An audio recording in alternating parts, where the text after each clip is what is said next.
It's a great city. It's great. I was quite taken back. There was suddenly something going on. I thought, gosh, yeah, it's a great improvement. Yeah, and it's on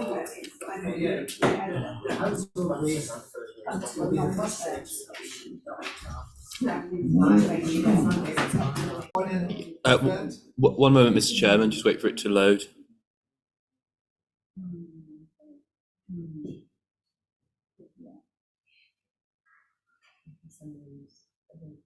And we're live, Mr. Chairman. Are we ready? We're live, Mr. Chairman, yes. Welcome everyone to the Environment and Sustainability Committee on the 19th of January. I'm Louis Stark and I'm your chair today. I'm going to do some domestics before I introduce the agenda and introduce the invited guests who are at this meeting to help us today. On fire emergency evacuation, there's no emergency drills planned for today, so in the event of a fire or other emergency, you should vacate the building in an orderly manner through the nearest available exit and make your way to the fire assembly point in the car park. As everyone knows around this table, and although there's no one from the public here, we do have a policy recording this meeting. So when the council is streaming this meeting live on the Hertfordshire Council YouTube channel, we are also making a recording at the same time. The recording will be available via the council's website shortly after the meeting has concluded. I should also add that the agenda papers and other relevant information for this meeting are available for public viewing as well on the Hertfordshire Council website. Other attendees are permitted to film, photograph and record our public meeting, provided that it does not disrupt the business of the meeting. I don't think that should be the issue today. But if any of you do not wish to be filmed or photographed, please identify yourself so that anyone who intends to record the meeting can be made aware.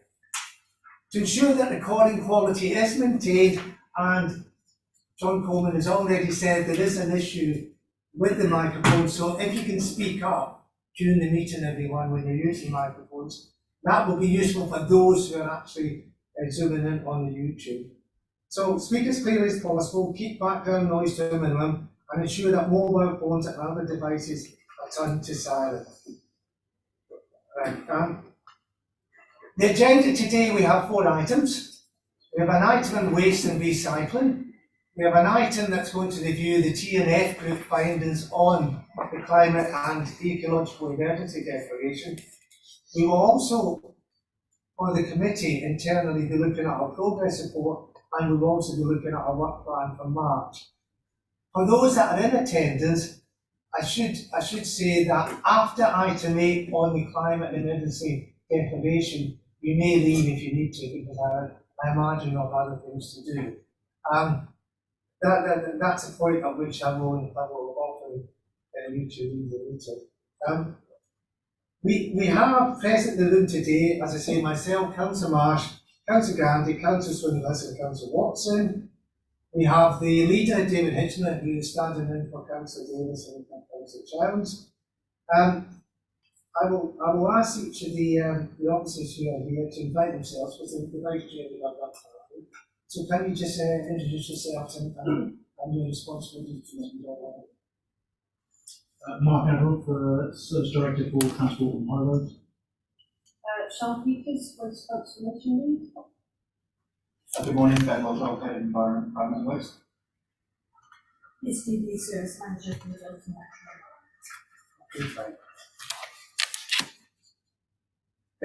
In support of the committee today, we also have Simon Carn, our clerk, John Coleman, who will be sitting in as our sort of substitute scrutiny officer, because we don't have one at the moment. And we also have technical support from Anthony Reese with us. I'm grateful that they're in attendance today.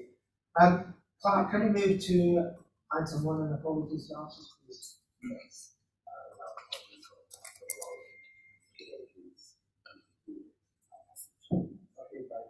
Just for the huge. Mr. Chairman, sorry, Councillor Wilding, I think has joined us virtually, although it might be that he keeps coming in and out of the Zoom itself. But I believe he is trying to join us virtually, Councillor Wilding. He's trying to come in. Yes.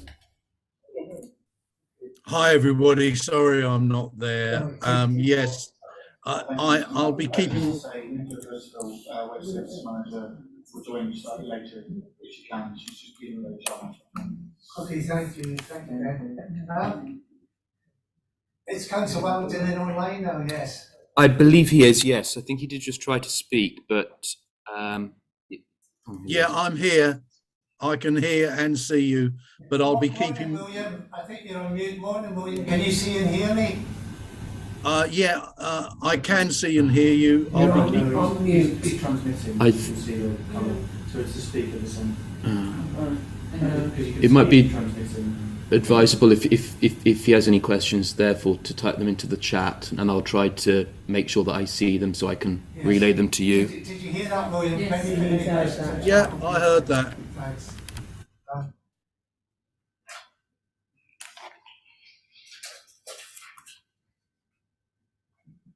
Item 2, we don't have any name substitutes. Unless we count the leader as a name substitute. Welcome, Councillor Hitchener. Thanks for attending this meeting today. Declaration of interest. Have members got any additional declarations of interest to those that you've already formally recorded on the HC website? No, thank you. Minutes. I'm grateful to the clerk, Simon Khan, for forensically constructing the minutes from the YouTube video recording of our meeting in November on the flood risk management strategy action plan. As you know, we didn't have a clerk. So when it comes to looking at the minutes today, they're probably not as full as they would be, but in order to compensate for that, the clerk has embedded in them the link to the YouTube video recording, so that if anyone wants to actually see what happened in full terms, they can look at that. So can I ask members, on that basis, are they happy to approve the minutes of have a show of hands, please? And Councillor Gandhi? I'm abstaining because I wasn't present. Okay, you're abstaining.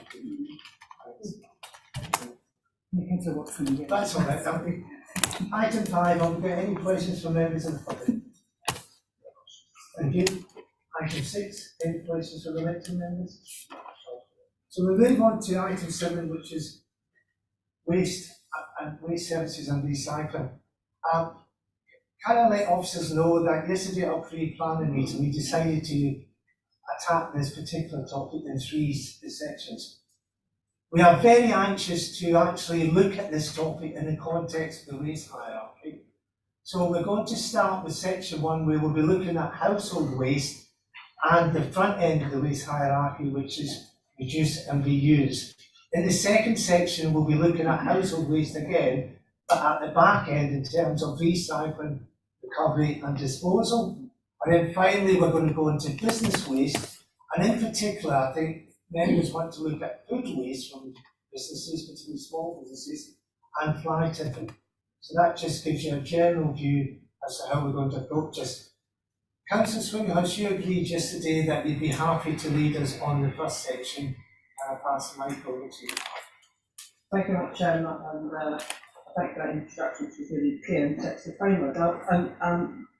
But further information, I was on the task and finish group as well, so I've had kind of a long history with this subject, as it were. I'm going to start by putting in a challenge to the recommendation before us, that the committee notes the significant progress to date through the waste transformation programme and is assured that the council is on track for early delivery of the ambitious new targets within the new integrated waste management strategy. The only issue I have with that is that I think that this is such a challenging area that the notes of self-congratulatory "aren't we doing well" thing just doesn't sit well with me. I'm happy to note the progress to date, and I'm happy to note that the council's on track for delivery of the targets. I don't need significant and ambitious in that. It just sounds like, aren't we brilliant, you know? But this is a this is one of those things, isn't it? It's a journey. You know, we don't want to say we've arrived somewhere because you still have quite a way to go. So that's just a point that I would raise over that. Looking at the first part of the race hierarchy, the task and finish was I think there was a lot of really good emphasis placed on circular economy, on the front part of the hierarchy, on reducing and reusing. And I would like to feel that this is weighted in the same way in the strategy. And yet, paragraph 19 over reuse, it just feels very weak. The challenges I've put in the task and finish was in the neighbouring authority in Monmouthshire, Abergavenny and Foyce. They have their household recycling centre. There is literally an off ramp. I mean, it's literally physically a little divergent road, and you can go down there, and anything that has a useful onward life can be deposited there. They have a building which is itself repurposed. It's an old building, temporary shelter. And we have lots of temporary classrooms when we refit schools. We could repurpose them just on the site that way. And you can go in there and you can leave stuff, and people can go in there and buy stuff. And it gives that bunch of stuff a kind of an onward life. But we don't do that. So we're talking about encouraging people to reduce or to reuse and whatever, but we don't actually just do that really simple thing. The trouble with the kind of pop-up shops idea is that pop-up shops pop up and then they pop down again, and you need to know where something is in order to go there, and you need to have some confidence that it will be there, in a few months' time. And if it's there, cited by our household recycling centres, then you know that that's where it is, and it's the logical place to put it. And certainly my own local recycling centre, you have to go through the entire centre. And by the time you're reading this, there is a storage container for reuse items. It's usually absolutely rammed. The charities don't want to take any more from it because they're rammed. But if you just let the public in, let them access this stuff, it would find a useful onward life. So I think we could do more of that, is what I'm saying. We could do more, we could do a lot more in that. And then also in terms of reducing, really getting clear that messaging, even in our own thought process as a council. We're sitting on these new chairs. They're fabulous, aren't they? But we have chairs. What's wrong with the chairs that we've had? Why do we need to do this? I don't understand it. If we're preaching reduce, we should be doing that ourselves. So that, yeah. And my other thought was that paragraph 12 around comms. I've been sitting in meetings over water quality, that's not on my own. And listening to the frustration really that Dirk and Marie have over I think about 90% of CSO overflows due to blockage in pipes, and most of those blockages are due to wet wipes, or the terrible combination of wet wipes and the kitchen tap. I know that the UK government is looking at wet wipes, so there's a bill chugging through at the moment, but we could put that into our comms, and Welsh Water puts it into their comms, and maybe we could work together with Welsh Water, do something useful around non-flushables or non-compostable flushable stuff, or non-flushable, in order to educate the public about what should and should not be going down the toilet, and the causes of the problems that everyone gets upset about. And I'll leave it there if I may, I'll come to the later part of the discussion, if I may. We've got Councillor Marsh, Councillor Watson, and then Councillor. It would really help to know when the rates contract is up, and then there's the work we've been doing with the rates selection, so it would be great to know how the funnel goes for any changes that we will be making to this disposal contract. I think we have got rather longer to influence that. Personally, I'm always very keen that you get the message that your dustbin is the last resort, not the first resort, and indeed that we work very actively with charity shops to both encourage people to take things there and to do whatever we can to keep charity shops happy. Yes, open my book to look back to that the contract. Councillor Watson. Oh, you want to comment this time? So I suppose just a point of order, really. Do you want to take all questions and then? Yeah, then you can come back, that's what I thought. Yes, well, whatever you This just section. Would that not be the best way of doing it? Yes, I think so. Yeah. Councillor Watson. Thank you, Chair. Yeah, sorry about that confusion.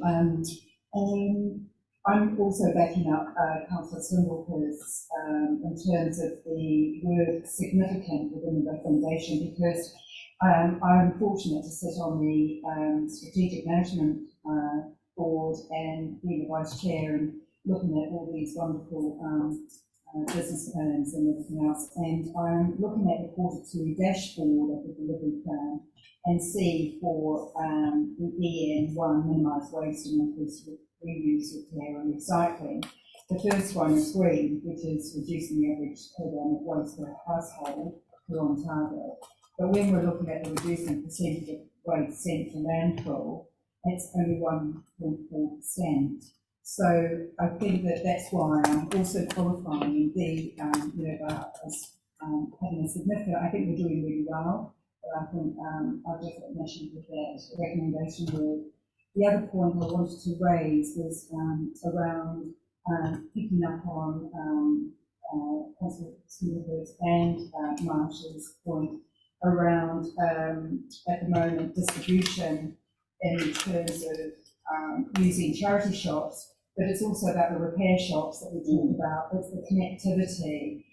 Not all goods are accepted by charity shops. And so therefore we've got an opportunity to look at that flow of pathway of repurposing through our repair shops, and in New Zealand, we do have, right at the front of when you go into a recycling unit, we do, in New Zealand, we are charged for any waste that you take into a recycling centre. And so, even though there are volunteers and others that do it, but we also have a shop. We actually have a big charity shop in the entrance as you go in. And I think that that's something that could be really considered as about when you're looking at town planning, is that you have a charity shop next to the recycling centre, not, on the, High Street and whatever. So, and last but not least, my point is around number 19, which I agree with Councillor Swindle, who's around pop-up shops because they've got inconsistency and unsustainability. But I was wondering if I'd like to hear an update about the pop-up shops, which is 19C and 19A. Could you tell me, Ben, when the waste analysis of residual waste would be available, please? Thank you.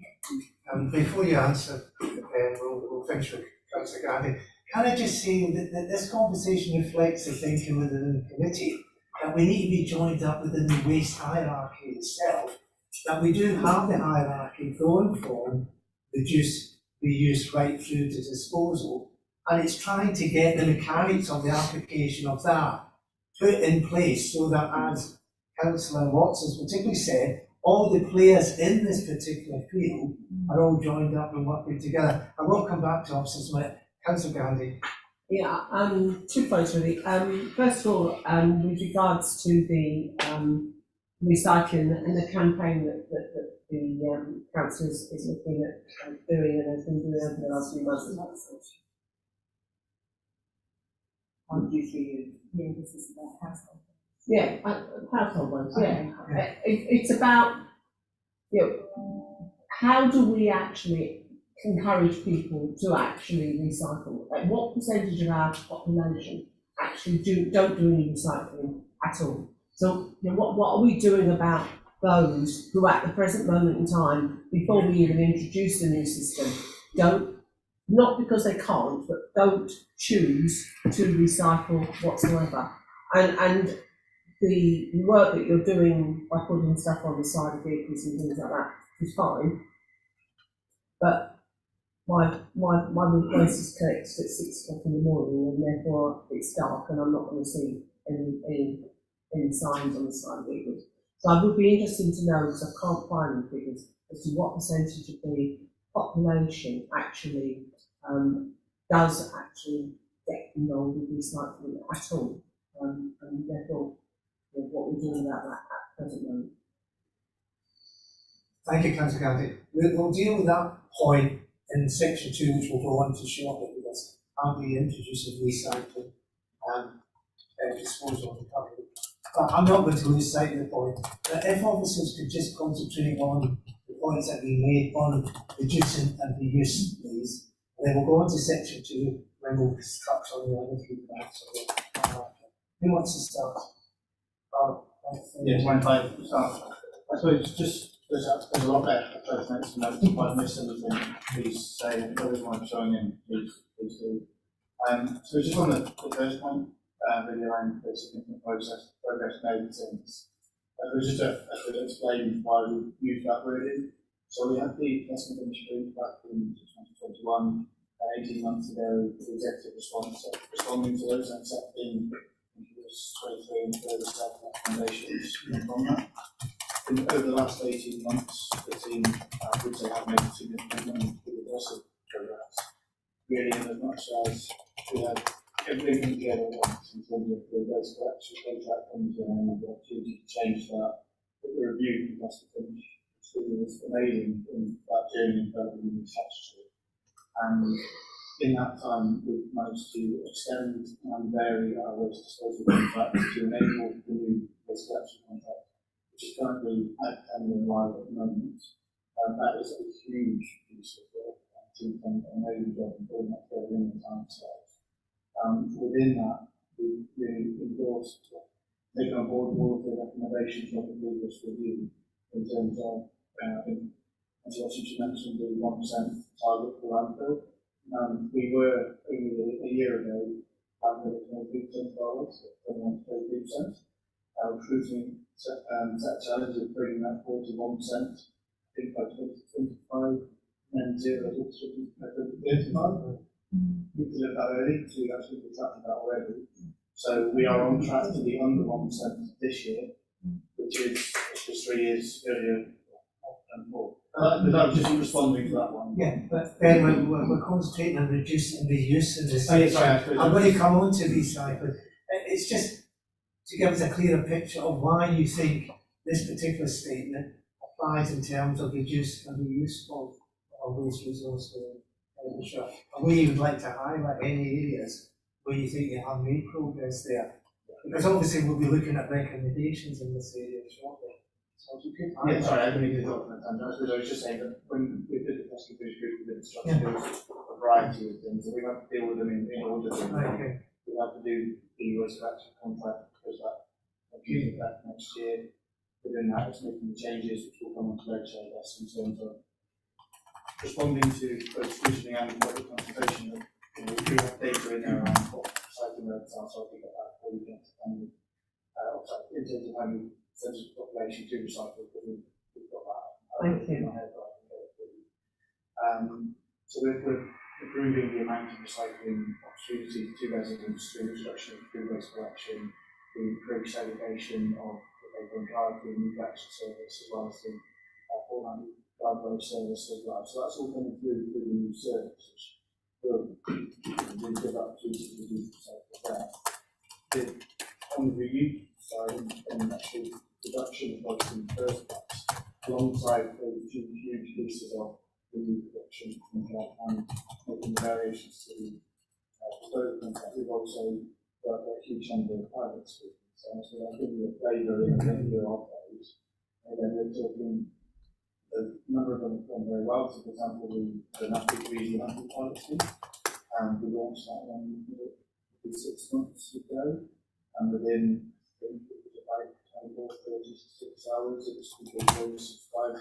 It was amazing reception from the public, so we actually went back and we went from, I think it was 75 vouchers to 300 or 400, and that was completely allocated within a week. It was an amazing response, great engagement on social media, working very closely with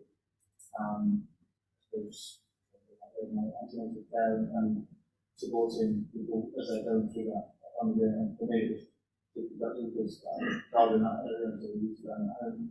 But it's been brilliant, and we also work very closely with that library, the programs of given a library of nappies to then recycle them, so that all the ones that we've used through the pilot scheme. So I'm getting simplified, but it's an example of one of the pilots in different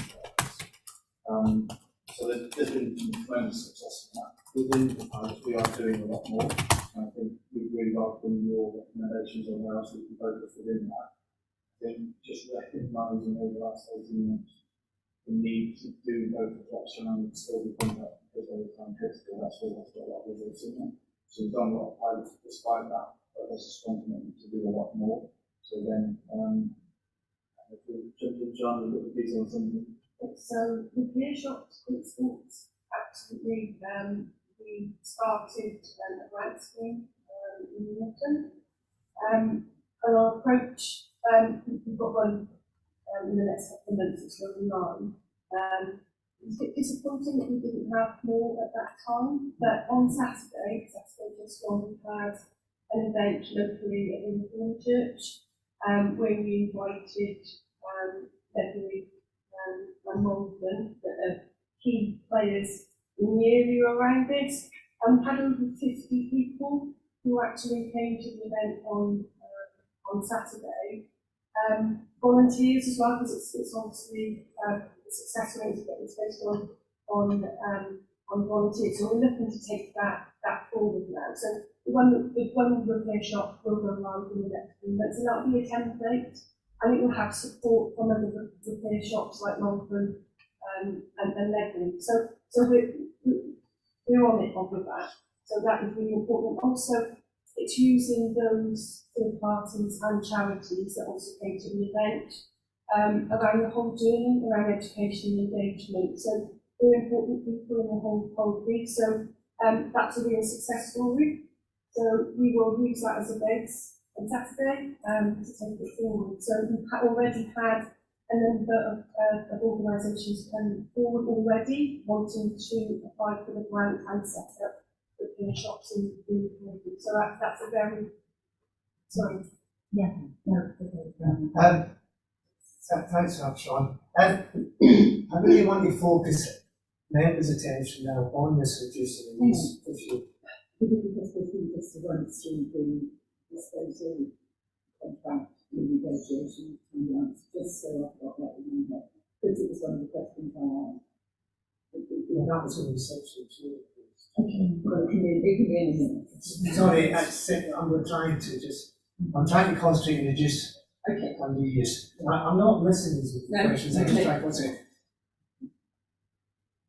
We need, I think, to think about a recommendation here in terms of what we want, as Bella said, from the council that they're not doing at the moment in order to encourage reduce and reuse. Sorry, Chair, I'd really like to come back on, because it's about front-ending, it's about the inputs to the outputs. And I think that what I'm not hearing is about, people take their stuff to the tip, but how do we stop them from putting good stuff into the spill? And it's great with the repaired shops and everything, but it's that front-end point of contact, which I'm not understanding. Question, but Yeah. So the whole success of it is based on coming back to what was around communication and engagement. So we've been having the last 12 months. Sorry? Sorry, carry on. No, fine. So it was around communication and engagement. So we've got the Getting It Right programme that's been going on, campaign for the last 12 months. We're actually revisiting that at the moment around how to reach people that are not recycling or reuse. And so it's about educating people and getting public confidence around recycling and reuse as well. So that is being revisited at this moment in time as to the right messaging in the right places to the right people. I'll come back to you, Councillor Swindles. My concern is about the facilitation of this. It's not just about the education information. It's about the infrastructure being in place so that people have the ability to do this. The infrastructure in place at our household recycling centres, which should become almost reuse centres, or whatever you want to call them. So it's more about how much are we doing as a council in terms of the infrastructure that we can provide in order to give people the opportunity. For example, I don't want to get into recycling, but all these have started recycling on soft plastic, so I can do that now. But I don't want to get into that yet, but it's that sort of example where what we do in order to enable people to reuse or to repair or to reduce their waste. This is what I'm trying to get at. They have to have an avenue somewhere where they can go in order to do so. I'll come back to you in a minute, Councillor Randall. Yeah, it's when I think they plan to come to last was one on this at the same time. So at the moment we've got a disposal contract which is finished in April. That's either extended until 2029. In waste terms, that's really short time because of normally 25-year contracts because of the investment in facilities. So alongside that, we are currently doing a review of our options for 29 and beyond. We've got local partnerships and we have housing and communities working on this on that, doing the national best practice, looking at those looking at work with us previously, to look at how we can do a lot more within the facilities going forward. So at the moment we've got the current facilities as part of our extension negotiations, a strong commitment from our current contractor to work with us on the use opportunities, to look at what we can do now and very quickly to do what we can do there, but also more longer term and saying about where we can go to improve the use facilities, we're looking at through options proposal for future facilities as well.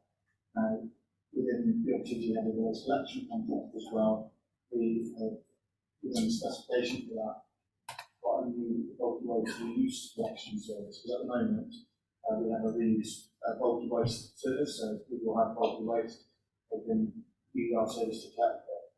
As soon as that's collected, that becomes contractually waste, and then it has to go through the disposal avenue. So we on purpose created a new bulky reuse collection service as part of our service spec. So when we have a new collection service, it will not be classed as waste, it will be classed as a usable item, and as a live on going, so how that comes forward and how that looks like. So remember that is taking on board those that steer which we previously we're trying to make a very clear distinction between getting out of the waste stream into a use stream, so we can then process it and go into reuse. So I suppose what I'm trying to demonstrate, I guess, is that we've got some of the construction contractually, so we've expanded what we can do in our current contracts through the extension, and we're doing more. Through the new opportunity collection, we're putting in new opportunities there, and we're doing options proposal of the future facilities when the contracts finish, so we can go get the older better with those going forward. So hopefully that shows you we are very much looking at that, and we're going to the best aid in terms of getting out of those stream and clients. So I would say is getting out of those streams together and getting into the use. So that's a strong focus. I'll come to you in a minute, Councillor Swaz. We've got a booking system for the household recycling centres. That seems to me a great point at which to pick up the Councillor Gandhi's point about should you be actually taking this to the household recycling centre? We should get challenged on that booking system back to the person who is actually booking it on myself and say, should I be taking that item to her? Should I be looking at giving it to charity or looking to have it there and everything else? That's just a thought. Councillor Sawyer has to think, Councillor Marsh. I mean, in terms of the recommendation, I would still, I would to see an off ban, because, it comes and, education work, but basically people are busy, they chuck a load of stuff in the car, and they're taking it to their household recycling, because they're not going to then make multiple other journeys to put this there and this there and this there. It needs to be in their base, convenient and easy to use. And likewise, if you're thinking, for instance, I was visiting in Hampshire, went to their local household recycling centre, because, that's how I roll. And they had and that was an interesting model actually, because that was a franchise, that basically the council sells a franchise through the contractor sells the franchise, and then people who are running the household recycling centre take the value out of their goods. So boy, that lot was being triaged, to the nth degree. But while I was there, I bought a garden hose. Now, I didn't go there to buy a garden hose. I happened to think, well, garden hose would be handy, and there it was in their reuse shop. So I got it. So in other words, it needs to work for both the person who's taking the stuff in there but it's handy, you go, well, actually this hose is still okay, well, leave it there. But also for the person who's there for some other reason, go, oh, bit of hose, I'll take that home with me. And that's how you get that hose is still in use and it's not in landfill. And that's what I'm talking about. You know, they can do it in Hampshire and they can do it in Monmouthshire.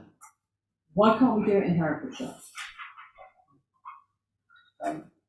There is a recommendation here, and I would also like John to pick up on my recommendation that we should do something in the booking system which challenges people at that point, because we have a booking system now, and that's an excellent opportunity to engage with those that are using the recycling centres.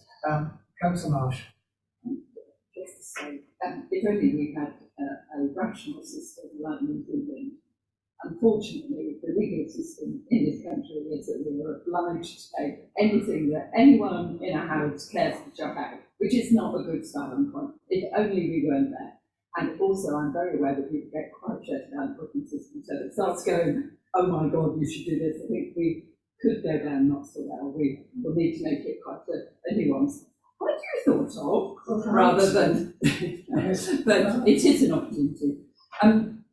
The other thing to say is that the charity sector is a very dynamic one. If they could make money out of broken radios, they would take broken radios. So I think we should be actively working with them to see if there are any other things. They have a strong volunteer base. I have no idea if anyone would want to buy the radio once it's been mended, but it's not like they're, you know, they're primarily in it to make money for their charity. So I do think we should be actively talking to them about, you know, whether there are bits of stuff that they don't really take that for some reason might be useful to them. Thank you, Councillor Marsh. I take your point about the nuance of the message that might go out with the system, but I still think I want to capture a recommendation so that at least officers can then think about what might or might not be put on there or on the actual channel. So could say something about working actively with the voluntary community sector, As well. either on or off side. I was going to go on that. Another recommendation might be working more. Can I actively. assume that when we send out the council tax, look, you don't send anything out anymore? You don't send something, you can tell me that that then, on that. We don't send it. No, but we could. I mean, that's an ideal opportunity to actually inform every household of what the system is and what they should be doing, because that goes to every single household. We can combine that in the same recommendation under the video communication recommendation, which includes both the booking system and the provision of the tax. Going back to Councillor Marsh's point about engaging the charitable sector, is that something for the council to do? Are we saying that as a committee that we want more engagement from the council? I think that's difficult.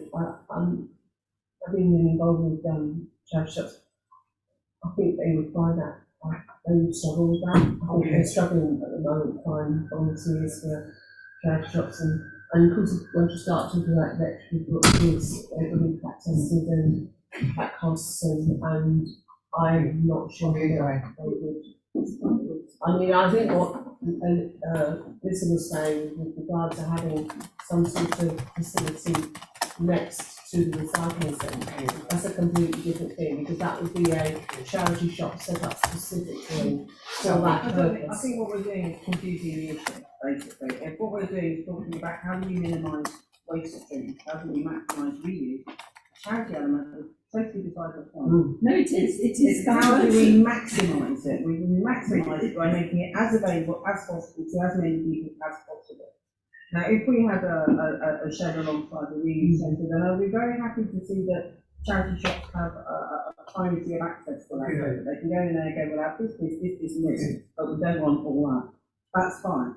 But the shed has to be accessible to everybody, because that's how you maximise it. So the recommendation is having that facility available. Yeah. But we would encourage the charity sector to be part of that. Yeah.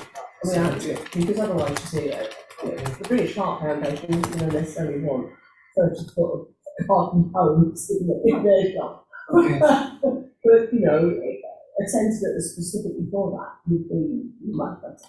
At the end of this, Almost like a salvage. at the end of this, we're going to capture recommendations that's a lot of to talk about ourselves. Can we go on to section 2 now, because I'm quite interested in that. Councillor Marsh, is your point about the timeline? Councillor Gandhi, you raised recycling. And yeah, I mean, I think there is certainly still significant confusion about recycling. And in some homes, it causes big arguments, I think, on a regular basis between partners and children and whatever. But I do think there does need to be more education, and I've been told that I will get some information about how many people do not choose to recycle. And that's the ones who should be educating, really, because it's not the ones that can't, but it's the ones that choose not to because they can't be bothered. Can I just then point out to Clark, can we pick up that up as an action point in the minutes there? It's not a recommendation, it's more an action. That we want the information. I want information. Yeah, okay. Yeah, I do. Okay, so it's yes. an information place. Yes. Yeah, Ben. As I say on that, if I share a copy of the consultation, we did tell a very comprehensive one. Yeah. Okay. There's a lot to them, so I'll send That'd be that fine. out. That'd be fine. Thank you. If we can go on now to. Oh, Chairman, sorry, apologies. A comment from Councillor Wilding. Referring to recycling centres, the easiest way to affect people's actions is to have members of stall to advise, plus an obvious place where reusable stuff can be left. And that's part of our recommendation. Yeah. Did you capture that one? When we're ready. Going on to the next one, which is household waste, and it's recycling, recovery for energy use and disposal. I've got some points around the way you monitor the contract and the way you inspect the contractors in terms of where upstreams might go. Can I refer you particularly to paragraph 8C of your very useful paper there, and paragraph 17 to start with. In paragraph 8C, you do talk about contract monitoring. I'd like to know more about what you meant by that. And in 17, you do talk about undertaking a best practice review of contract management. And I really do want to get underneath that a bit more as well. If we can start with that, please. Thanks, Ben. So that's 8C and 17. Are we on part 2 now? We're on part 2 now, yes, that's good. So can I just check so I don't get a slap wrist again? Does that now include garden waste? Can I mention it? Yes. Garden waste? Thank you very much. I don't recall you getting slapped at all. I just thought it was an information exchange. Okay, okay. Ben. Sorry, apologies, I thought you were put some more questions. So 8C, I'm just checking that. That was the commitment as part of our waste disposal contract. And one of the clear recommendations from the Scrutiny review really was around better transparency and accountability of waste at end of life. So after we collect it and pass it to our disposal contract, it's making sure we've got assurances on where that goes. So up until now, it's been very much we know where it goes to Mercer, our provider, and they would then show us their subcontractors who improve that through the disposal extension, saying that we want them to take a lot more work with their subcontractors to go further down the supply chain to have a lot more transparency of where it goes. I suppose, for example, recycling, we go to EnviroSource, the plastics then take them out and reprocessing it, and then it's always taking that further and further down the supply chain. So we've got full visibility of where that product ended up and where they're reused or how they're disposed. So that's something that we've just contracted because we only completed the waste disposal extension 30th of December. So we're now going into doing that bit with them. So that really is just saying we've got that assurance. That's a commitment to go further on that, so we'll be doing a lot more. Again, that was a direct recommendation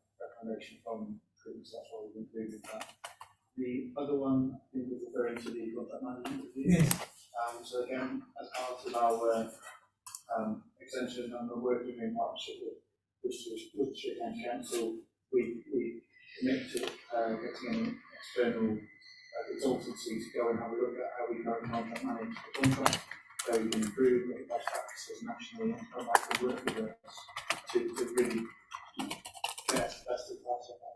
And we really want to aspire to invest. It's not saying that we want to continually improve. Physically though, what do you do in order to ensure that what the contract is contracted to do is actually happening?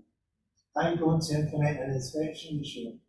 You can find out exactly what's happened to the streams and waste that we are dealing with at the bottom end of the waste line. So in terms of there's two contracts I'm doing that. We've got the waste disposal contract, which is part of the Worcestershire County Council. We have a joint contract team that undertake that, and we get monthly reports and we have regular plan meetings. And so through our contract review, we're looking to improve on the robustness of all that reporting. So that, as I said, is something we are going to be looking at that bench and certainly to improve, get reporting on more of that. So yes, that is something that we are going to be implementing. In terms of the waste collection contract, that's also managed by Nicola, and we have regular contract meetings, regular contract reports. If there's something in particular, we can share that with the other sorts to understand what granularity you are.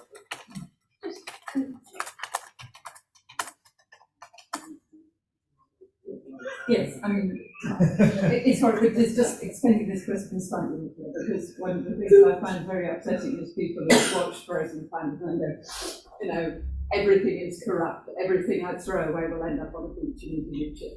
So what I would like is, it sounds like what you're doing is how far we can track it and how far we can then let people know that they can be confident and safe that we are doing our very best to upcycle what can be reused, recycled. Because, yes, that, as I said, that sounds as an enthusiast for our responsible waste team.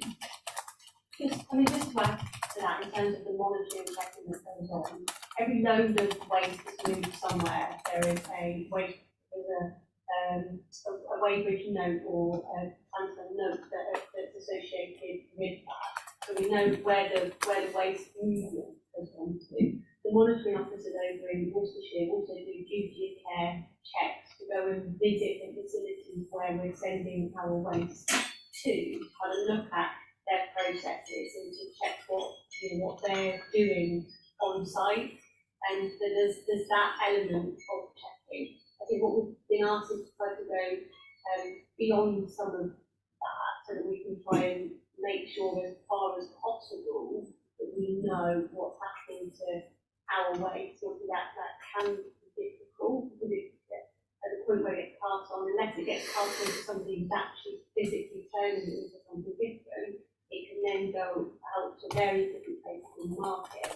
But that's what we're working on, is how far can we go beyond the sorting and the facilities that perhaps then sort further to identify the end location. All of the locations that we send our waste to are the locations that we do data return on a quarterly basis to DEFRA.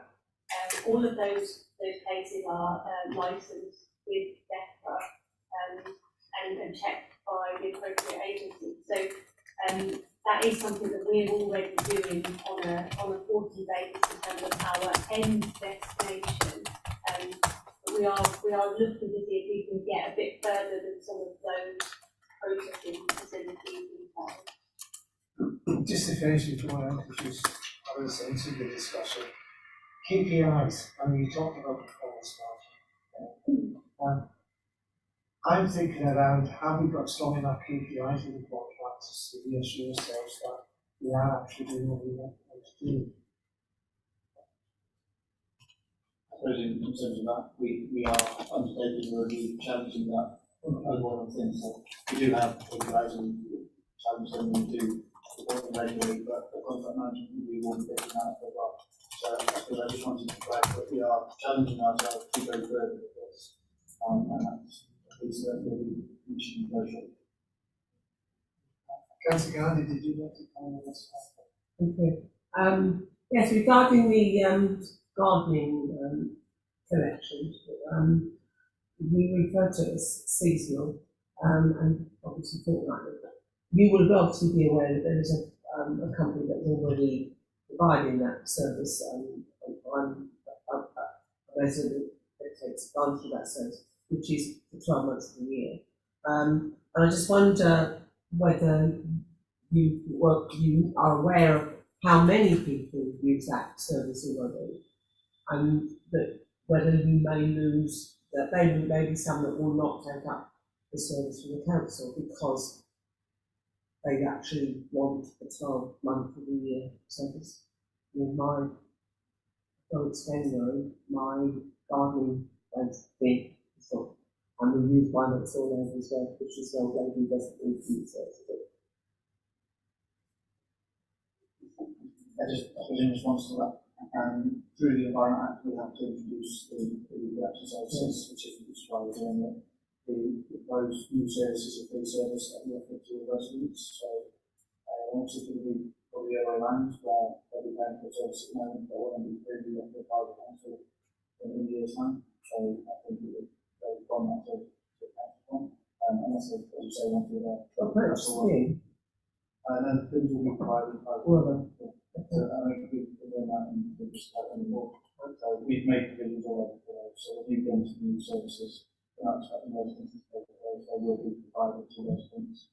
As I was saying, we're not being service for people to take that up. And the seasonal nature of it is really based on having materials collected. So coming through to February through to March through to that's the cost change. Again, we're still fine. We're out to tender at the moment, designing that service. That's why I'm giving you a definitive date. But we are designing that through the tendering process. But it is intended to be the seasonal one for going to. The other thing that does in terms of operations is that it allows some extra capacity during the Christmas and New Year period. So staff who might be used on something else to be able to assist where we've got that busier period of time. I understand entirely why you would introduce it as seasonal. Certainly the project I came from, it was a seasonal thing. I'm just aware that for some people who are keen gardeners, they would want it all year round service. And may therefore continue to pay what is a fairly small amount for the service they use at the moment. Just to add to that, and going back to the previous conversation, we're also going to be looking to our funds to support people with their composting as well, and get out of that because it's getting it again too hierarchy. So we've always been pushing composting quite hard anyway, so that's something we'll continue to do. This is a service we will provide, but we will still be looking at the hierarchy in that order. Councillor Gandhi, is that a recommendation to have an all-round facility? I think the trouble is, having been involved in this somewhere else, I think the cost implications for the number of people who probably want year-round service probably doesn't stack up. That's the difficulty.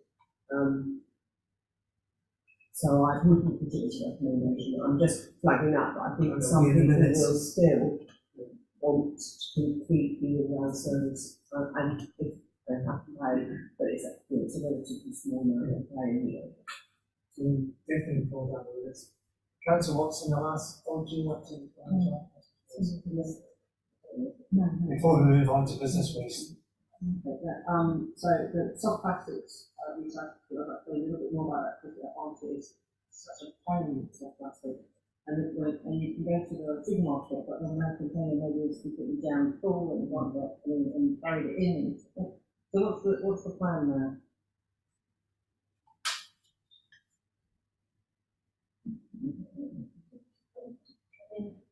So at the moment, there's a national trial going on with regard. The legislation says that currently local authorities will need to be collecting soft plastic from 2026, 2027. There is national trials, 2 locations at the moment have started to look at the purpose of the trial being run by a waste management company, but with the flexible plastic industry funding this, is to identify what are the quantities that are out there, how many people would participate, how can this be collected, and is it possible to do that with some of our current infrastructures in place? So we've made inquiries with the organisation running the trial to see if it's something that might be possible to be run in Herefordshire. We've had some discussions, some initial discussions with our collection contractor and our disposal contractor to see if there's a possibility that we can take part in the trial. So those initial discussions are in place at the moment. It's a huge national problem, and a lot of the infrastructure just isn't in place to be able to separate out those plastics at the point of disposal. So at the moment, one of the trials literally, they're collecting all the soft plastics in kind of these indestructible type plastic bags, so a thicker bag that's been tied up. They're offloading and they're using, your product type hook to pull out those plastic bags. Initially to see what are the quantities, what are the weights, what effects is that going to have on the collection services. So we're going to see if it's a possibility that Herefordshire could become involved in that moving forward. That'd be good. It is a real problem. I would say probably if we can use existing infrastructure, and that's the sort of frustrating thing. I've got a bin that's for soft plastics. I don't have a plan what I do with soft plastics next to bin school. I've got to remember then to take them to somewhere else to store. Probably that bin is full every month. So that's the kind of ratio that I'm getting really around. But then what? It is frustrating, and so it would be really good if we can get something whereby, if I put that into a bag that's a different colour bag out when I only get it picked up once a month with the recycling that we're doing. The other thing on soft plastic that we're waiting for is that there's soft plastics tax came in last year, the beginning of last year, and the producer responsibility is coming into play as well. So the type of packaging that is out there, we're going to start to see a shift in what that looks like. At the moment, we don't know what that will be or what that will look like and what effect it's going to have. So there's also that to consider as well at the moment, is that actually, we've been told, yes, we need to collect soft plastics, but actually the amount of soft plastics out there may start to naturally reduce because of these other things that are coming into play. But we don't know what that will look like at the moment. The thing I can see my soft plastic is still be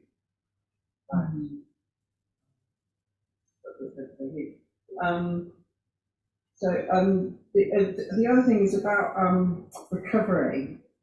We're having a chance with Council Watson also has shared this problem of fly tipping tyres. It's my understanding that tyres are actually recoverable, or almost 100% steel, rubber, oil that can all be recovered.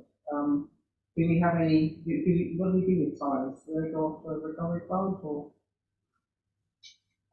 Yeah, you can't landfill tyres at all anymore. So any tyres that go into our household recycling centres will be sent off to be chipped or changed and then used in the likes of the playgrounds or something along that line. So yeah, that's been in for a number of years now. You can't, they cannot be landfilled.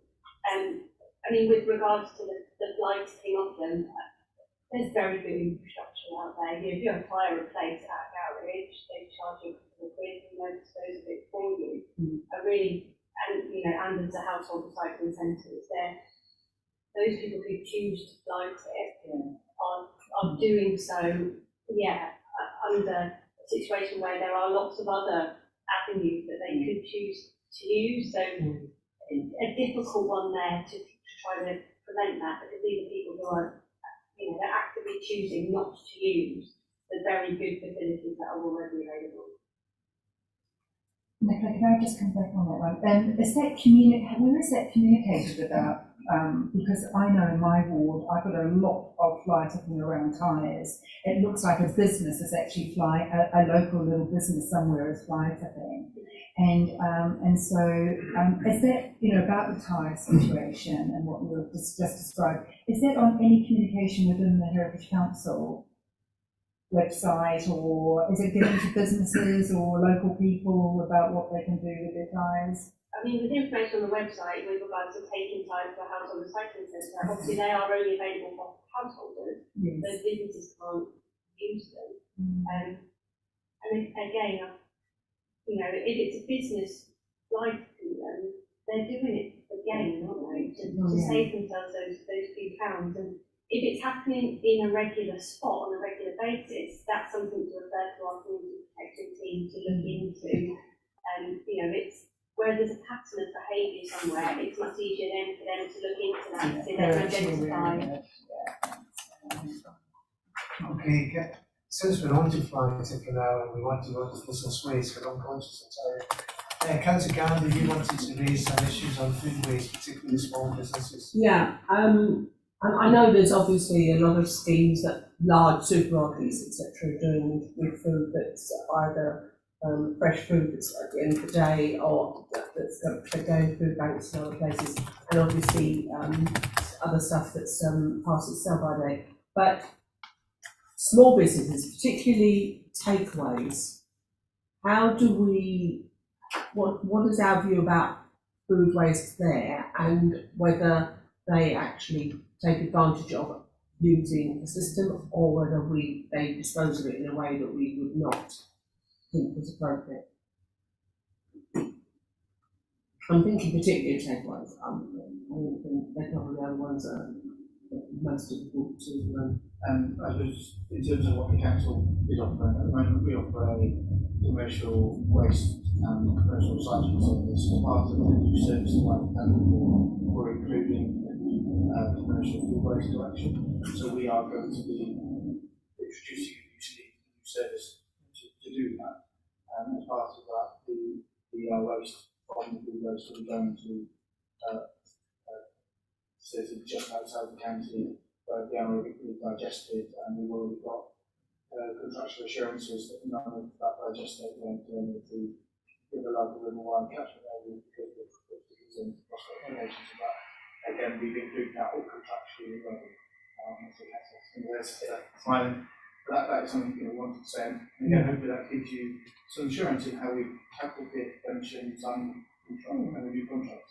These are things that have come through the previous assessment districts that we really have tried to address. So does that answer your question? Yeah, and when our sort of training standards, when we go and inspect businesses like that, do we ask those sort of questions? When we carry out inspections of takeaways and restaurants, etc., do we ask, answer our inspection, we're inspecting the business, but do we actually ask about what they do with their waste? So if I suppose you're going to sort of environmental health, yes. I would not probably get that one way up to check your policy in environmental health. Those businesses are obliged to have duty of care and to dispose of waste. I suppose we could use that opportunity to remind them that we've got this new service going forward, and by using a dedicated food waste collection service, which would be cheap for them as well, than disposing of it as a digital waste, so that would give them both the environmental and the business reason to do so. So we can take that as a suggestion on polls. For this section of waste, I'm going to finish with Councillor Watson and Councillor Sweeney. Now they asked John to review the recommendations that he's got to table. Councillor Watson. Yeah, thank you. I just want to bring up the point about communication, because it's about going back to the fly tipping issue. In my ward, I've got another situation, and the community team are involved in it, where cooking oil tins We have 3 spots throughout my ward, particularly in Goodrich and Whitchurch and Marstow, which is having fly tipping done, where large containers of cooking oil are being dumped. And I was just wondering, in terms of the fly tipping data, is that shared in terms of informing, is there kind of like a closed loop with communications about how businesses can be disposing of their products and things like that? It's just that it's about that education as well as making them aware of their statutory duties. And I know that we're about household, but it's about that business side, because we are having to deal with that side of it as you know, local advocates. With regards to businesses, that's their legal duty obviously is to have correct waste arrangements in place. We have communicated that in information that's gone out with business rates on a fairly regular basis. What we don't do is give them the answers or tell them where they have to take that stuff. Obviously that's out to the private industry and businesses. We don't make those recommendations. What we do with our community protection team is where we've got where issues arise that our team, the waste management team, are made aware of. We work quite closely with our community protection team to try to, we might go out and do some inspections or do some investigations work, and we'll take it to the point that, if we can find and speak to people, we will do that or try to communicate with people. In the first instance, if we're not being listened to, then we will refer that to the community protection team, and the 2 teams work really closely together in terms of trying to make sure that businesses are complying. So quite often we will get, there's incorrect rubbish being placed in this location. So we'll go and have a look. We might have a first-hand investigation before we work with the community protection team to take any enforcement any further. And so in terms of communication work, we have had regular information going out to businesses to remind them of their duty and their responsibility to dispose of their waste correctly. But what we don't have is an endless list of being all possibilities of where you can take that to. Francis, when that's the last one, then we'll look at recommendations, please.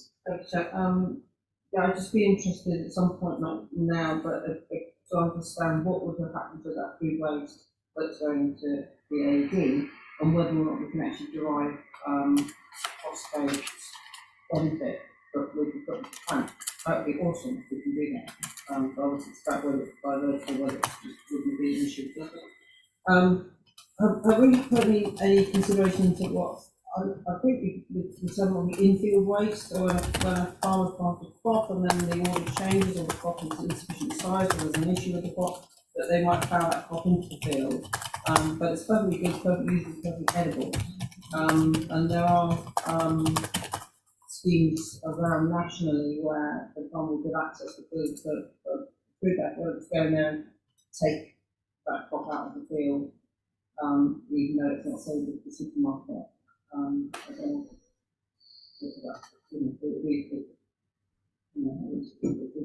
Especially in cost of living costs and so forth. If we've got food wasting in fields, it would be good to go around. It is something that is being considered at the moment. So there's been an awful lot of work around food waste and surplus, and talking to farmers, etc., around what the potential is. So that's on our radar. Brilliant, that's good to know. And my final point, so earlier this week was in the Scrutiny Management Board, and we're looking at the business basis for various capital investments, and one of them was for trucks, waste trucks, which is really big, which we were going to borrow in order to support the contract, to make that a kind of an easier or wider forward for us. My concern around this is whether or not we've taken into account, and this might kind of sit generally across a lot of business cases, whether we've taken a consistent line in terms of carbon reduction. So there's embedded carbon in that decision, We've got to consider the way they're doing it, there's currently a leak or something going on with that. So if we're going to go, well, okay, let's not do that, let's buy a whole bunch of new stuff. Now that immediately makes me go, hang on a minute, what happened to the reduce reuse part? You know, we have to really question ourselves very hard if the answer to it is buy a bunch of new stuff. And particularly if that bunch of new stuff was £40 million and it has an enormous amount of embedded carbon in it. So is there are there sufficiently sturdy mechanisms within the decision-taking business cases to look at things like the carbon benefit of replacing an entire fleet in a one hit, rather than natural wastage, replacement over time, cost of battery replacement, and all the other things that come into play there? Because my instinct was, and it's probably because I'm just that's how I brought up, is you use something until it basically falls apart, and then you get a second-hand version of the thing that you use it and it falls apart. Just, I mean, in terms of our existing fleet, just about half the fleet, I think, was refurbished back in 2013-14 when we changed to the alternate weekly collection service. That fleet has been in place for a really long time. It currently is owned by our collection contractor, and I will say it's coming, it's on its last legs. They're keeping it going, but the inherent life of a refuse collection vehicle, because of the amount of miles it does and the amount of work it does every day, day in, day out, there is a limit to that. So that fleet itself, some of it has already been refurbished to be reused to make the life of those vehicles longer. So the question over what happens under the new contract has been considered with regards to the ownership of that fleet, what happens to that fleet, the state of that fleet at the moment, and it is ready for new vehicles. I think what I'm saying is that I need to, if I'm looking at a business case, and particularly if one of the arguments is that this is a carbon reduction, which obviously when electric over, but the options in terms of retaining the old fleet and maybe going over to hydro-treated vegetable oil or a lower impact fuel or whatever, that these are ruled out because the fleet is basically done for, and that therefore then those vehicles will be going through this route and have recovery and so on. Do you know what I mean? And it's not in the decision for me, so it's a general rule that we have a template, we agree a template on the environmental sustainability of the decision, looking at all options.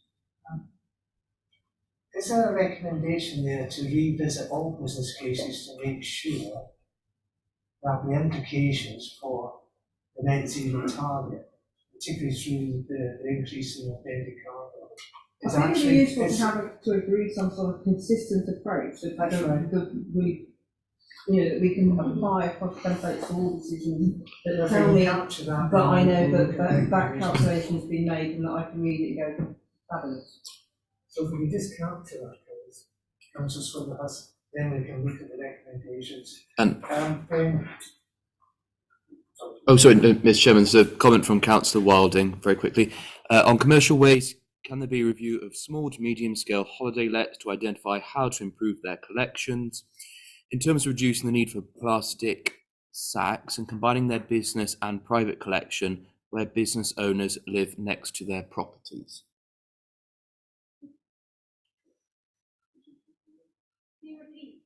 Repeat that last one. Last bit, yeah.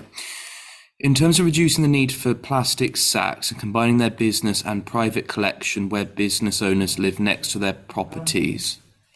Can I check out the officers, please, Alfred, because just need to clarify exactly what the issue is. Okay. Would you pick it up? I didn't say. Sorry, I didn't quite catch it. Sorry. I think it's basically if you have a holiday let next to your own home, then you will have both a private collection and a business collection. And I think Councillor Wilding is wondering exactly what you're. But you may know that that's the situation. It's two home, business and a home. I think we're also talking about if we've got a business that's next door to where you live as well, then you could use put the business waste into the risky place. But that isn't, I think we discussed this, and that is not on. I mean, it's part of the overhead of running your bed and breakfast or your business. And I mean, you know, I as somebody that is secretary of Village Hall that has to pay to have our waste collected, and we're a charitable organisation, I would be most upset if commercial businesses were given that opportunity when charitable organisations are not. Can I interrupt for a second there? Can you hear me? We offer that commercial service, and we're very keen to it and support holiday lets with that service alongside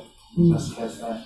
So if there is, if somebody wants more information, we can help with that, and we've got that offer to support them as well. And as you say, it is legally different, it has to be treated differently, and there's a duty of care on the solicitor to do it in that manner, but we can advise on that. So committee, there's no recommendation coming out of that consideration from Councillor Alden. I hope you heard that, Councillor Alden. Hang on. Okay. We're going to look at recommendations shortly, but To respond to Councillor Swindon's questions around the business case and the recycling. So It's just fucking impossible, isn't it, to get through to there this? is a section on environmental case in there, so that's where that should be noted. it's not consistently applied then, because we looked at it, they said, In which case, recommendation. we're going to have a recommendation, although it's there, it's just not consistently applied, I think it's one of the issues. Just to give some further assurance on this one, in terms of the strategy for waste management strategy set out, very much embedded the zero by 2030 target as part of the strategy, as part of our collection specification. Again, we're going through the procurement at the moment, and so we'll see what comes back in solutions going forward. We've very much pushed it towards low carbon in terms of the solution we provide, and going through the dialogue sessions, we'll work with them on that. Again, it's their method set, so we're going forward. So in terms of the business case, we mapped out what we think it will look like in order to deliver low carbon, and we'll work with them on that. In addition, we specifically included the option for a e-cargo collection to Food and Heritage City Centre as an aspect of the collection services, which we're able to do as we intend with that. That'll be the first of its kind nationally. So again, it's very much, I hope, with waste and carbon being very close together, we are really putting that together in stations, and it's really, really pushing. So I think a point around generic business cases and need to robust. I'm picking up your point, as we're looking at the indication for it, trying to change it slightly. Yeah, because I just like to come, being on the SMB, is that I've got the business cases here in front of me, and a really good example is the laptop and PC replacement program. There's lots of different cases, but there's no environmental case, you know, and that's a real good one, and that's in-house. Yeah, and when you see the recommendation now, which of course happens to have in comments, I think you'll see we've slightly changed it to the development of the business case itself, rather than saying that the opportunity isn't there for them to use it in the template and just not using it. Yeah, there was a recommendation I was considering for actually the next part of the meeting, but I'll just mention it now in case it will fit better here. Right. Which is that we develop a kind of carbon reduction scoring for decisions. So if you take, for instance, the decision to spend £73,000 on the 4 bicycles, the electric bikes with carrying capacity,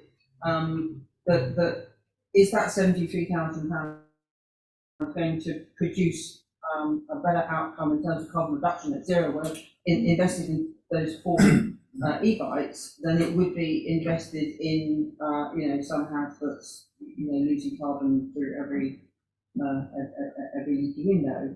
So actually, where do you get the maximum carbon reduction bang for your buck? And that has to be somewhere in the decision-making matrix across the piece, rather than saying, well, let's get some bikes for this and that fun. So we can figure out, And they will do some good. But how much good? I don't know. But what is the carbon reduction, given that there's embedded carbon in that decision as well? What is the carbon reduction in that decision versus investing, £73,000 in a match-funded project to do retrofits and buildings, for instance? If I could, Chair, I'd like to go one step further, because it's actually looking at the environmental impact assessments. It's actually looking for getting, like this laptop PC replacement program, there's no actual contact about what happens to those old laptops. You know, is this kind of like closing the circles? You know, are they reusing? Are they repurposing? Do they give them? What do they do with them? And it's a kind of like that closing circle on all the business cases. So it's around that, you know, environmental impact. It doesn't have to be a real big thing. It just has to say, are you looking at the recycle, reducing? It's like ash dieback business case. It's again, you know, there's all about cutting down the trees, but what are we doing with the trees? Are we selling it as a product? You know, are we making, you know, it's that reinvestment, and I'd really like to close the loop on that, if that's a possible oversight for some form of. Put that in the business case. Thank you, sorry, I get quite passionate. Right, thank you everyone. Apologies, Chair. If I could just, Councillor Wilde just wanted to change the point slightly. In terms of the plastic sacks point that he made, he wanted to emphasise it's not a question of what's paid. Indeed, he wants to see an increase in what commercial businesses pay, but to reduce the number of plastic sacks.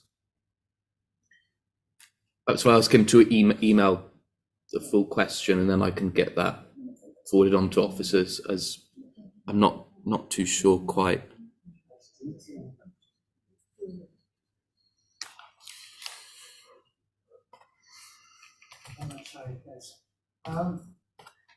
John has said that we should come back to you there and say, you need the plastic bags, so you separate out the commercial waste from council waste, is that right?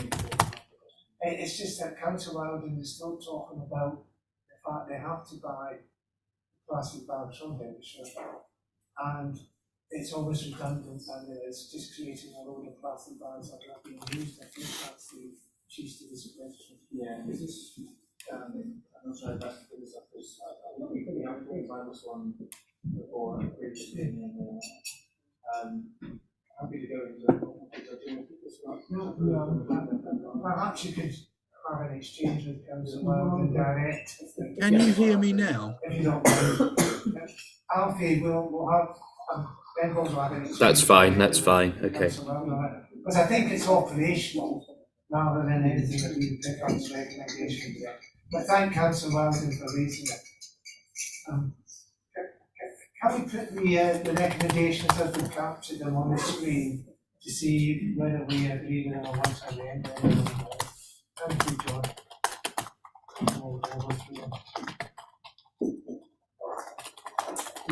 And thanks for being interested today.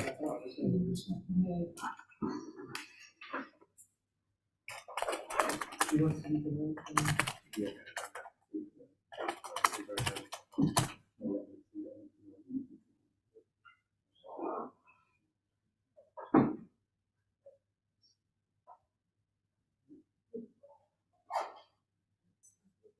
Everyone see that okay?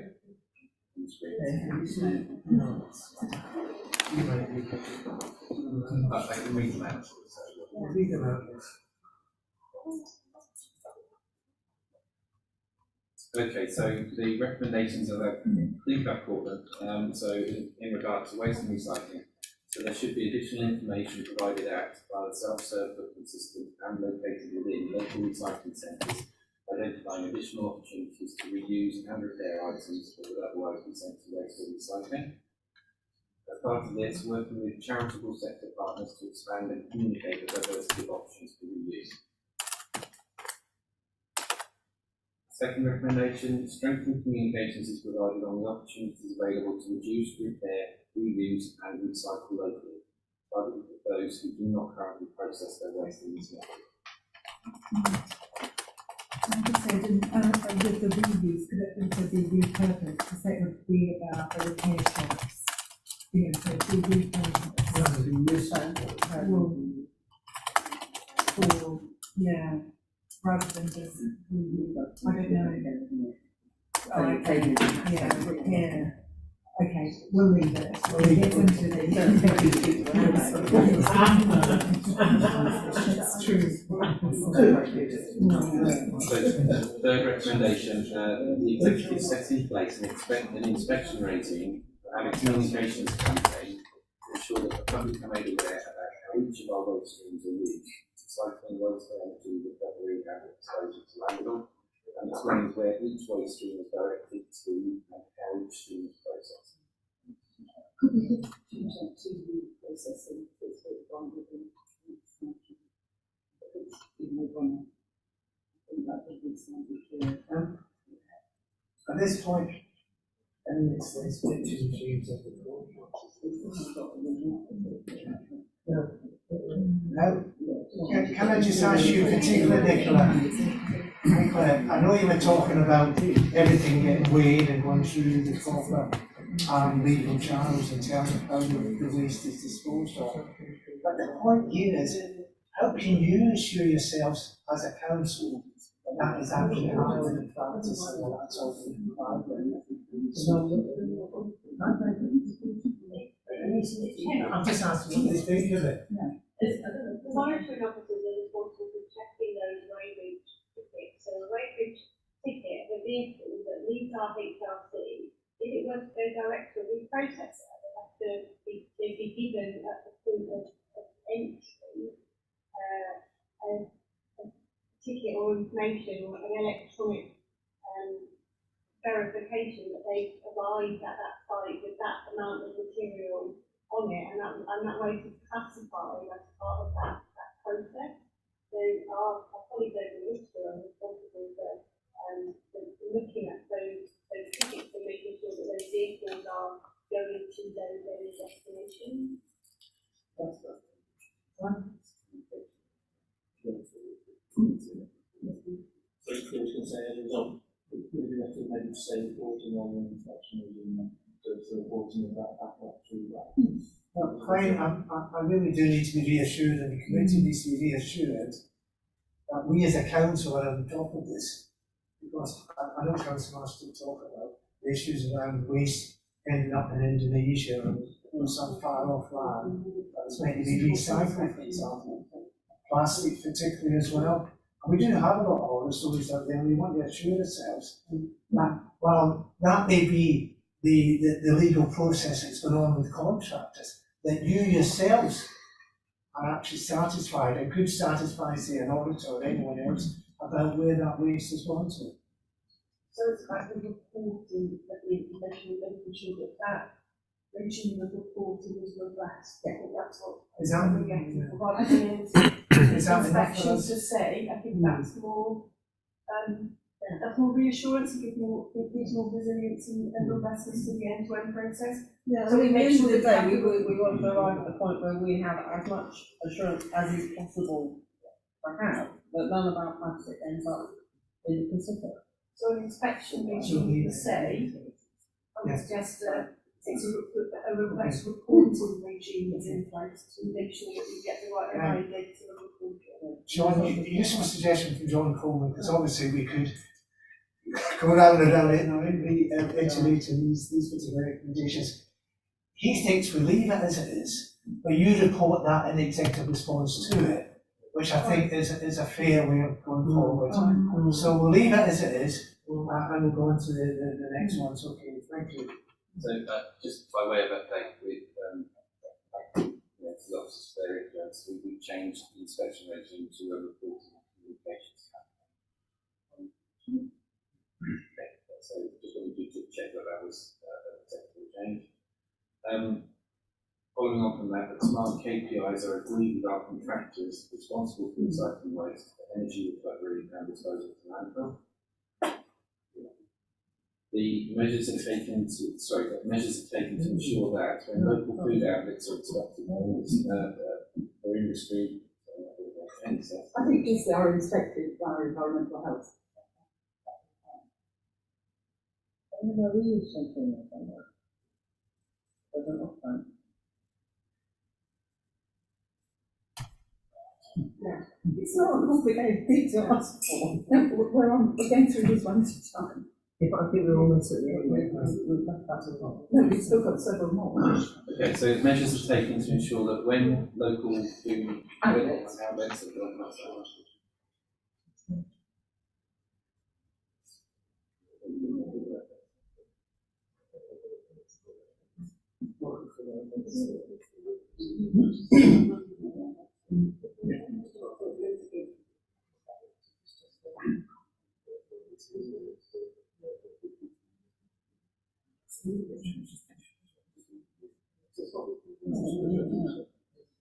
Okay, so measures are taken to ensure that when local food outlets are respected by environmental health, information is provided about the opportunities and additional options available to them to recycle their waste.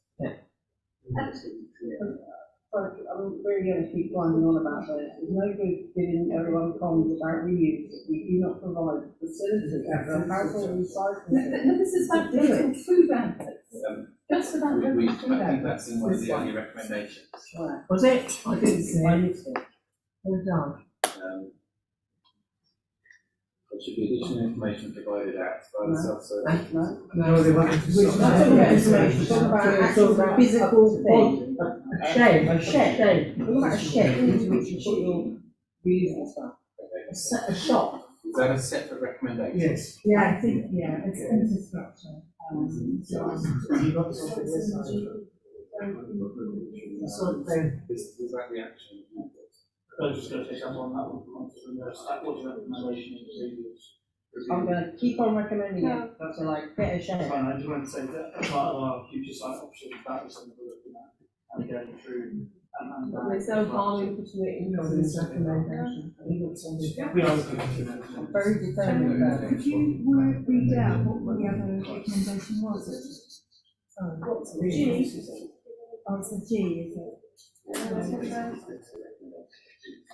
In the previous review, there was two sets of recommendations, it was G and the second set was. There was a strong push on that, but at this point, this is where I'm not there. Yes. I'm very happy to. The point I was simply trying to make was if it's been made as a recommendation, it won't add emphasis to it if you make it twice, because they'll only recommend if it was the same recommendation. It was a recommendation to start to finish, not start to finish. I hope you didn't finish it. But is the intention to agree those recommendations as part of the parliamentary today, or they already been agreed?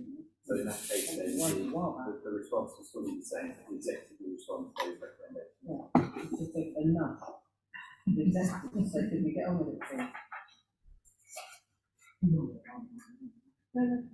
So how do you? Just give in, John. Just give in. So how do What's supposed to happen? I'll come back with my response. Yeah, it's infrastructure providing. Infrastructure is providing recycling centres. We did have land behind the rock.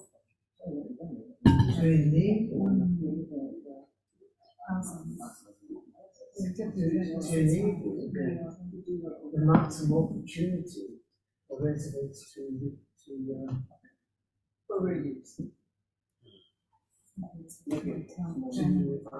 allocate their items to the list. It's this idea of the share.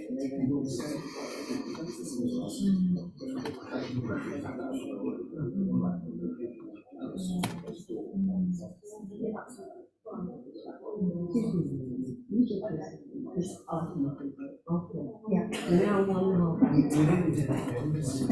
I did it, that was my. It really was.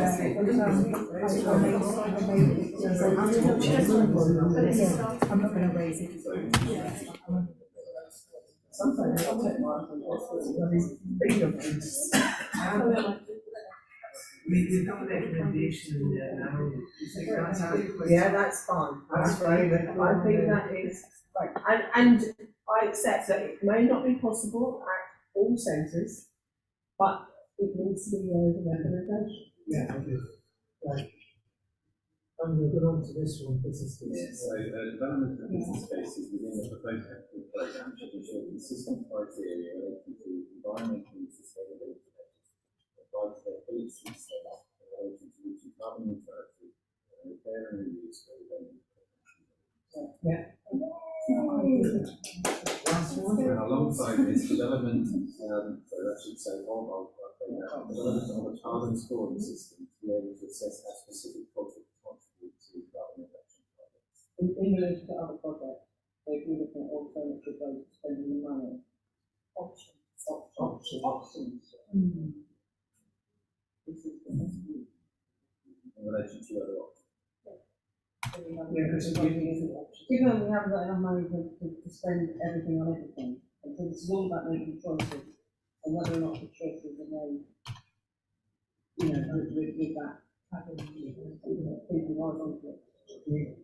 The more the truth is, are we happy to vote for these on block?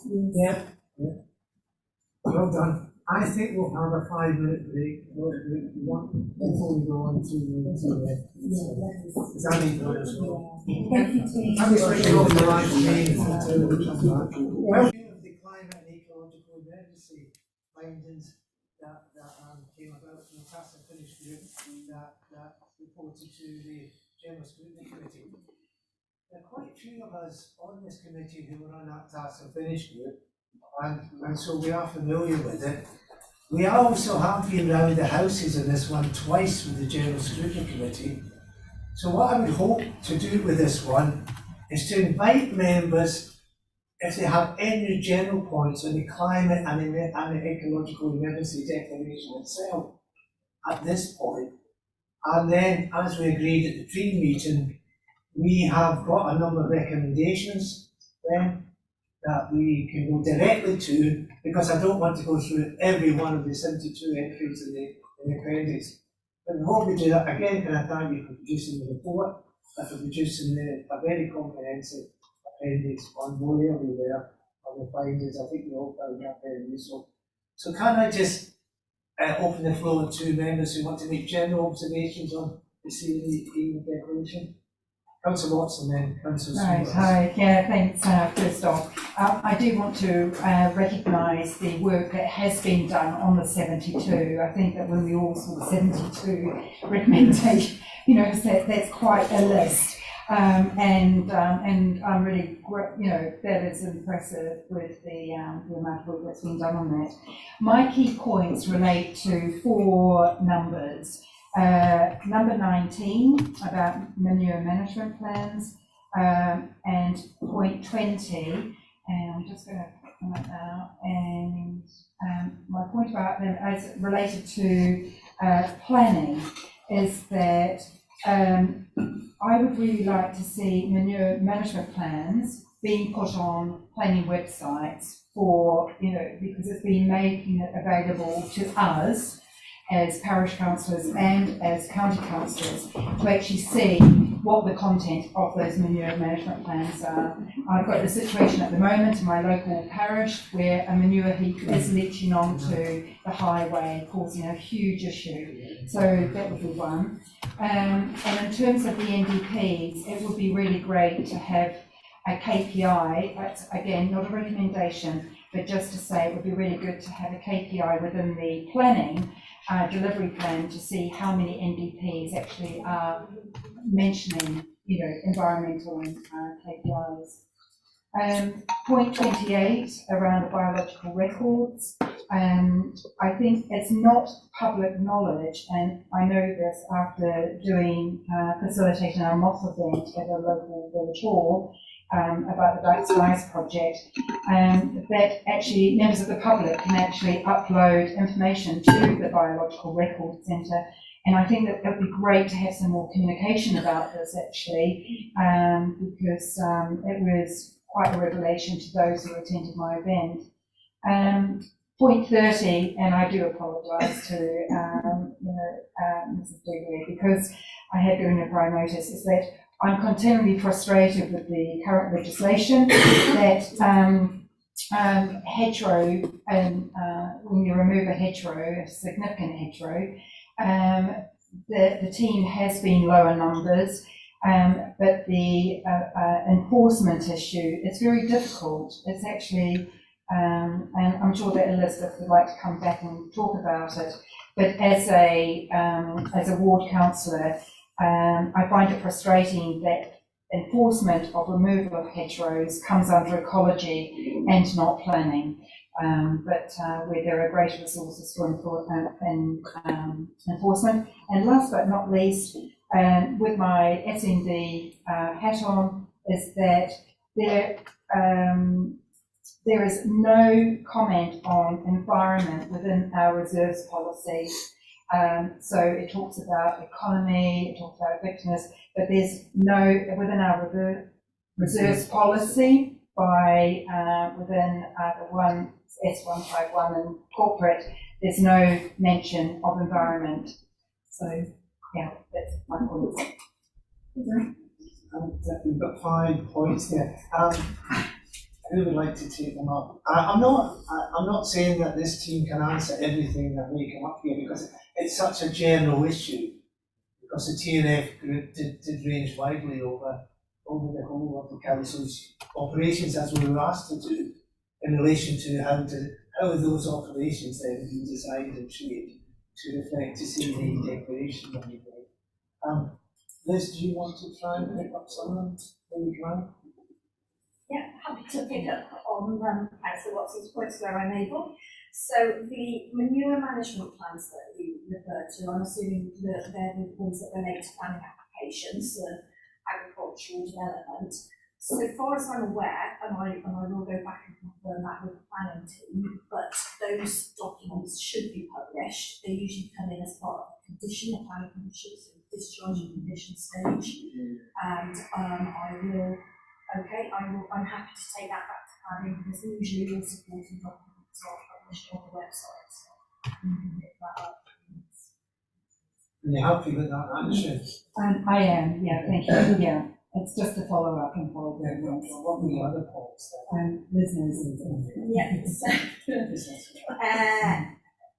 I just need to check with you on NDPs. I've got a note here, but I'm not covered with the details of the question. Yeah, it's just again to put it as a KPI within planning, to actually ask about that we look at the NDPs that don't have any environmental or, like some talk about skies, some talk about, reuse, but I think it's having a consistent approach across NDPs, and it would be just really great as an action to follow up about having those KPIs of what we could have for environment and sustainability goals across NDPs. Yeah, so I can understand what you're saying there. There will be slightly different approaches to the NDPs as each community is responsible for drafting their own. I'm happy to go back to the neighbourhood planning team and put that proposition forward. Also, I think it will come out of the review of the local plan, because it will be that hierarchy of policy. So there's an opportunity there to ensure that consistency. Okay, HBRC and the record, pleased to hear you've attended one of their sessions, Councillor Watson, and I don't see any reason why we can't highlight the work that's been done. There's a number of courses that are being run in collaboration with companies in the biologists, that are online and available to members of the public that are really interested to take up. And they have now a new system online where you can just put your data entry in online, so it's very easy to do so. I'm aware that HBRC are also hoping to get volunteers back in to the centre as well. So we could run perhaps a campaign to raise the profile of HBRC. I just want to say we do, following the previous recommendations, we do currently have a dedicated climate and nature conference board for climate nature boards that came out of recommendations, so we can pick that up in terms of the points there as well. We're in the process of just looking at the future of that. We want to expand that, put more resources into it, so finalising business cases, but we'll feed that in. It's great. And with Tim Kay, it's the Cultivating Learning and Nature. So they're the ones offering free sessions to primary schools and also to the public. So, okay, and hedgerow enforcement. Enforcement does actually sit within planning, but obviously they rely on our technical knowledge, so it tends to be a collaborative effort. And as you commented yourself, you know that historically the ecology team has been reduced to one.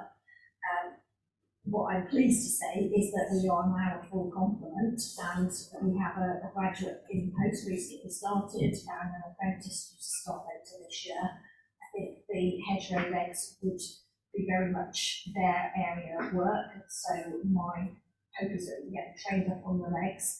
The enforcement side, it is very resource heavy in terms of the amount of hours that the team are required to put into investigating enforcement, and I think what we could do is update our guidance on the website to advise members of the public that where they report possible breaches of the regs, the information that we require as part of that in order to kind of make the process more efficient. So, that's it.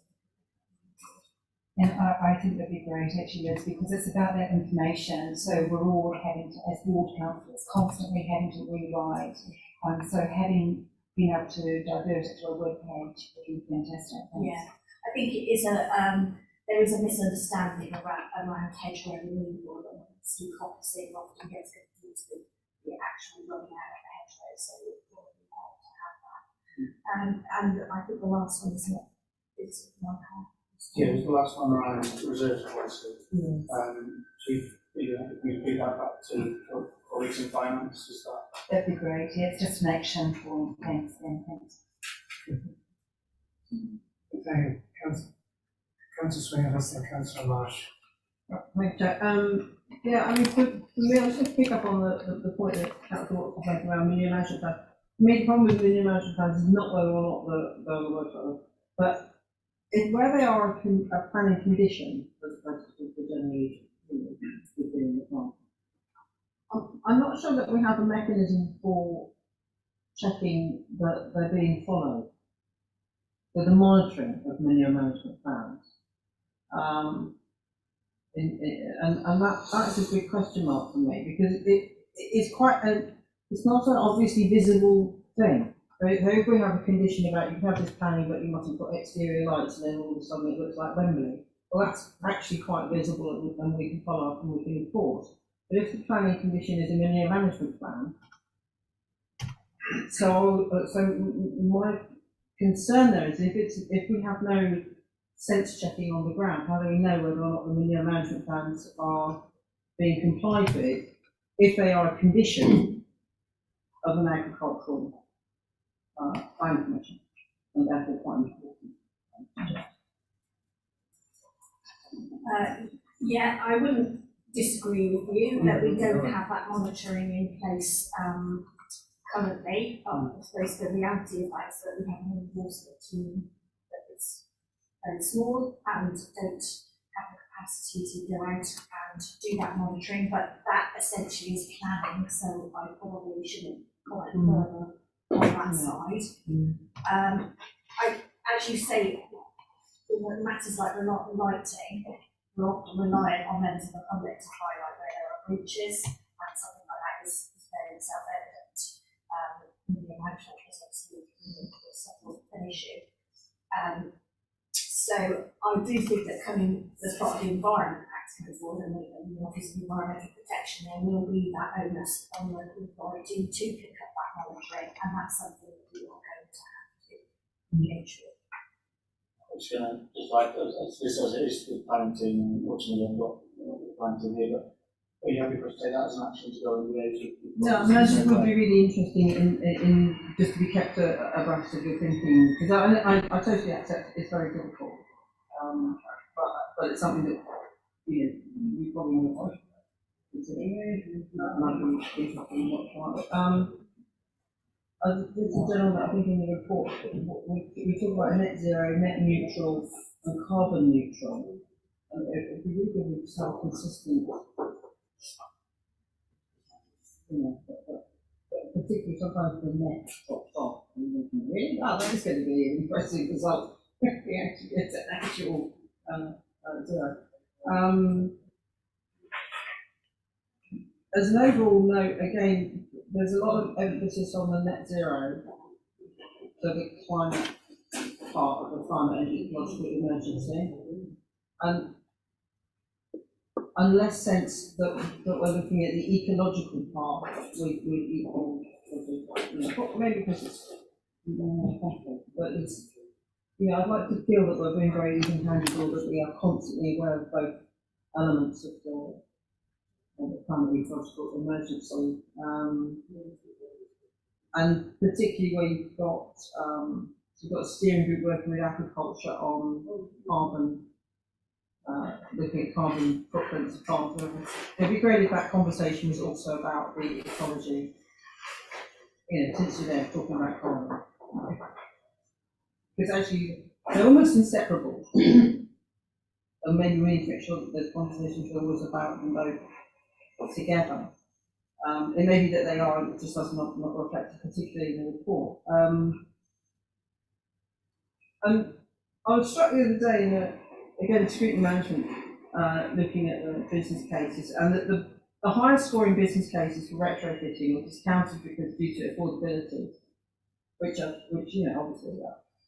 But that's only the case if the council is trying to do everything. And perhaps what we need to do is not try to do everything, but try to make sure that everything is done. And that's different, and that requires a level of creativity around how do we get from here to there, given that we haven't got an endless torrent of money to play with. And if you're looking at retrofitting, it may be, as I say, taking that money and saying, can we partner up, can we co-fund, can we make that money go further by match funding? But the other tool that we have in our toolbox is policy, and particularly planning, particularly RO3, the holy grail of anyone wanting to build in the countryside. And we can leverage that if we use it strategically. So you think, what are the worst offenders in terms of carbon catastrophes? And we accept that it's the building and not the person living in the building that's the problem. And the buildings that are really hard to do anything about, which are listed. So we either just think, oh, do you know what, heritage, let's just bulldoze a lot and build some nice passive houses and just forget it. But clearly we can't do that. We're stuck with heritage buildings. So the people that are currently abiding in those heritage buildings are stuck with it. So how do we help those really bad buildings? If those really bad buildings have got a parent, that's how we help them. We say, well, I'll tell you what, we'll let you build an open countryside where normally you couldn't, but you build a carbon negative house. But we see not only that the house you're building is carbon neutral, but that you are paying, because otherwise a site to develop would be worth, 100, 150,000. That money goes into a heritage house, and we see a substantial carbon benefit. That way, it hasn't cost us anything, has it? It hasn't cost us a bean, but we've got a carbon benefit. We've reduced carbon. And that's what I mean about we need to be more blue sky. We need to look at what have we got in the toolbox when we don't have an endlessation of money, and can we use it more creatively to leverage progress in the really hard bits to deal with. That's just one example. I was slightly extending the Milton Keynes model of section 1 and 6 between the niche. I think that's it. That's what I have to say. We'll let you respond, but I would like to know whether you think there's any recommendations in the council's for us for this item. Yeah, well, looking for the responses, and if officers feel that there's something to be had out of it, then great. Thank you, hopefully I'll catch all of that. So the first one was consistent language. I meant to apologies if that was missed, but we'll sort that. Next one was on awaiting the climate and nature needed. I completely agree. If rejected, change the climate operations climate logical in that vein. I think Liz, we were under resourced into the quality team and now we've grown that to and actually in a good place. So we've been clearing some of the backlog in plan, and then I would be more position going forward. As you have seen in the wider recommendations, and also hopefully in the actions from the climate assembly, that again came out of this, there is significant resource put aside for further investment in the recovery network mapping, tree strategy, tree management plan for the council, and a lot more of that. So there is going to be a lot more activity on that. We are waiting for some guidance on some of that from government, which is held us back a little bit. But yes, there is. I'm trying to give some reassurance there is a lot of action to go forward on that. But take that as a comment for us to take our way. You mentioned the carbon toolkits, so that again is one of the actions that came out of the Citizen Assembly election time. So that, if others aren't aware, we've just awarded a contract, so we're going to go and support a load of farmers and non-use businesses to go through their carbon footprints, help them reduce their carbon, be more environmental. So I think I can feed that back correctly and actually make sure that we look at that as part of that programme as well, so I'll take that, feed that back in, and no harm in doing that. We've also got, alongside that, a lot of work on businesses as well, making nature business conference over at NI yesterday, which was really successful. We had over 95 businesses registered. So, doing a lot there, and I'll get that on board. Finally, on retrofits, I think the challenge there is enormous, isn't it? It's almost £1 billion industry, if not more, in terms of the retrofit required across the county. So the business case I think you're referring to is the retrofit when we put in. I think that's currently progressing through the decision making budget about £2.1 million, where we're actively seeking, as you say, to pull in additional funding. We were very recently successful in securing £7.7 million from the Home Upgrade Grant, which will go to support some of the worst energy falling buildings in the county. That's £7.7 million is a lot of money, but there's still a lot more that's needed. And so I think part of the commitment in that business case is for us to continually actively seek other financing arrangements and opportunities for that. I did it every day on the debt between financing conference recently, with that in mind as well as how we can leverage additional funding.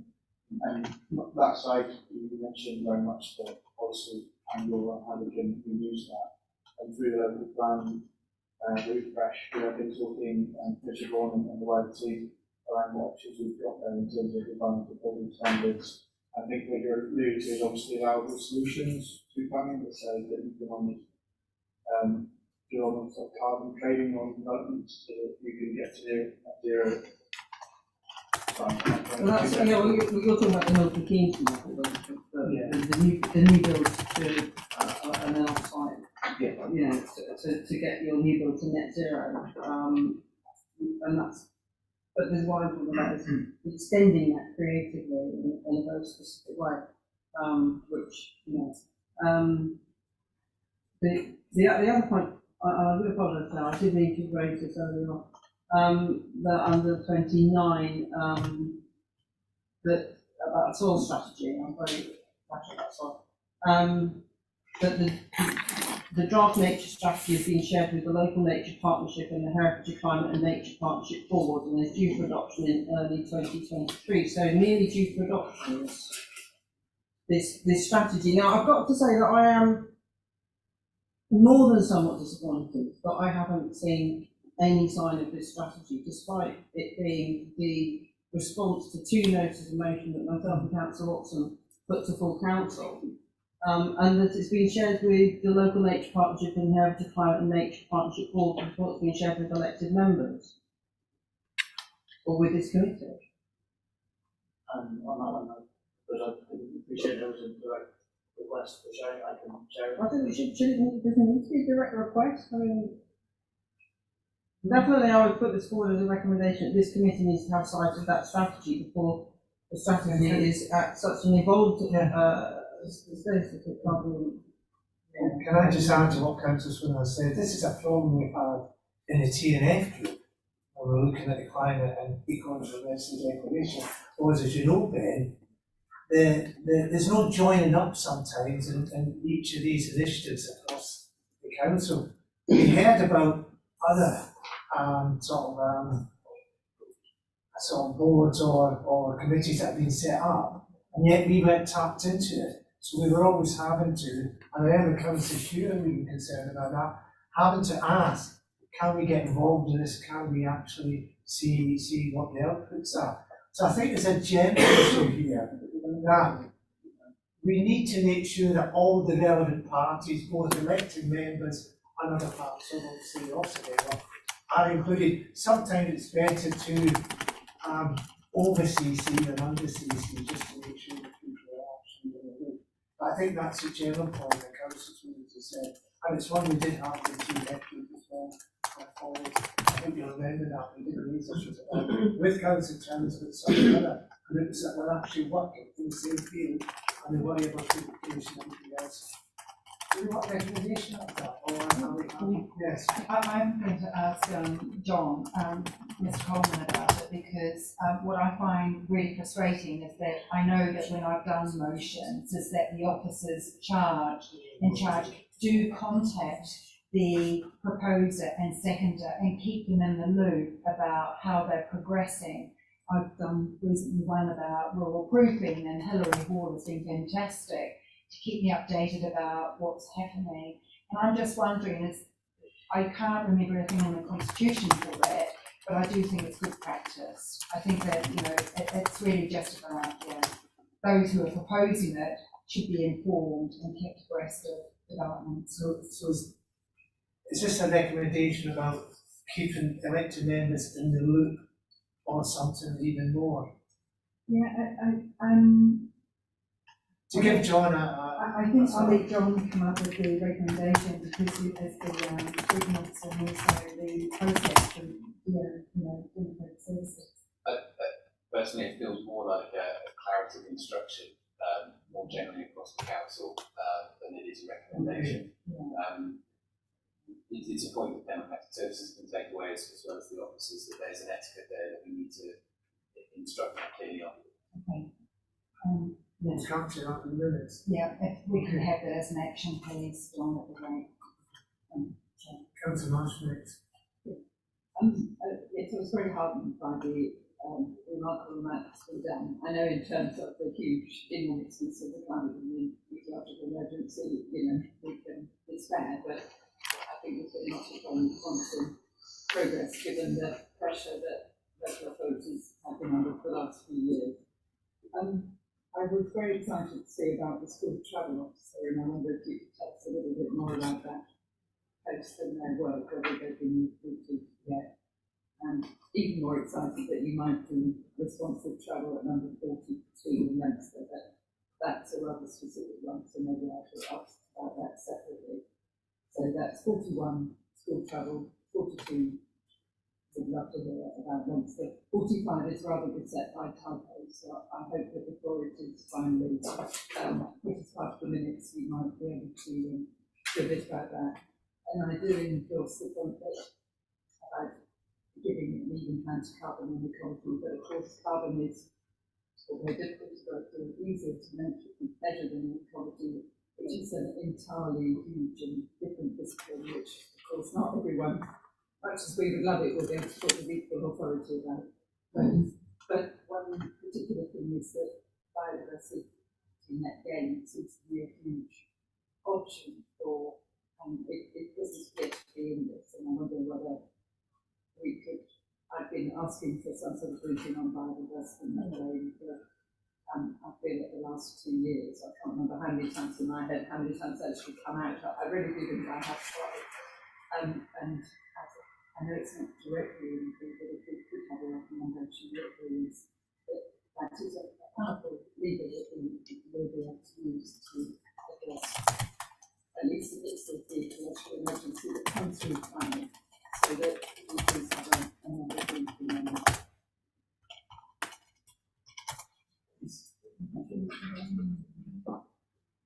Yeah, there's a lot on that, so we're going to take schools first and then pass over to so on the school travel plan, not so much, the votes are just, there's a new vote being created here, with general elections, so that's just going through that process, we're now beginning the agreement vote, so I think a potential timeline could be a business case for it, so it's going to be a program, one anticipating that, but we'll be like, the next recruiting and going well, and accompanying that school travel plan to then into operations budget to support them in supporting schools and also building on what we've done previously, for example, school grants for schools to do measures spoke to delivering their school travel plan. So that's got really well in place, so that's all part of that program. So we can keep up to date on that. Regarding the one I don't think very happy to meet up and update that in more detail if that helps.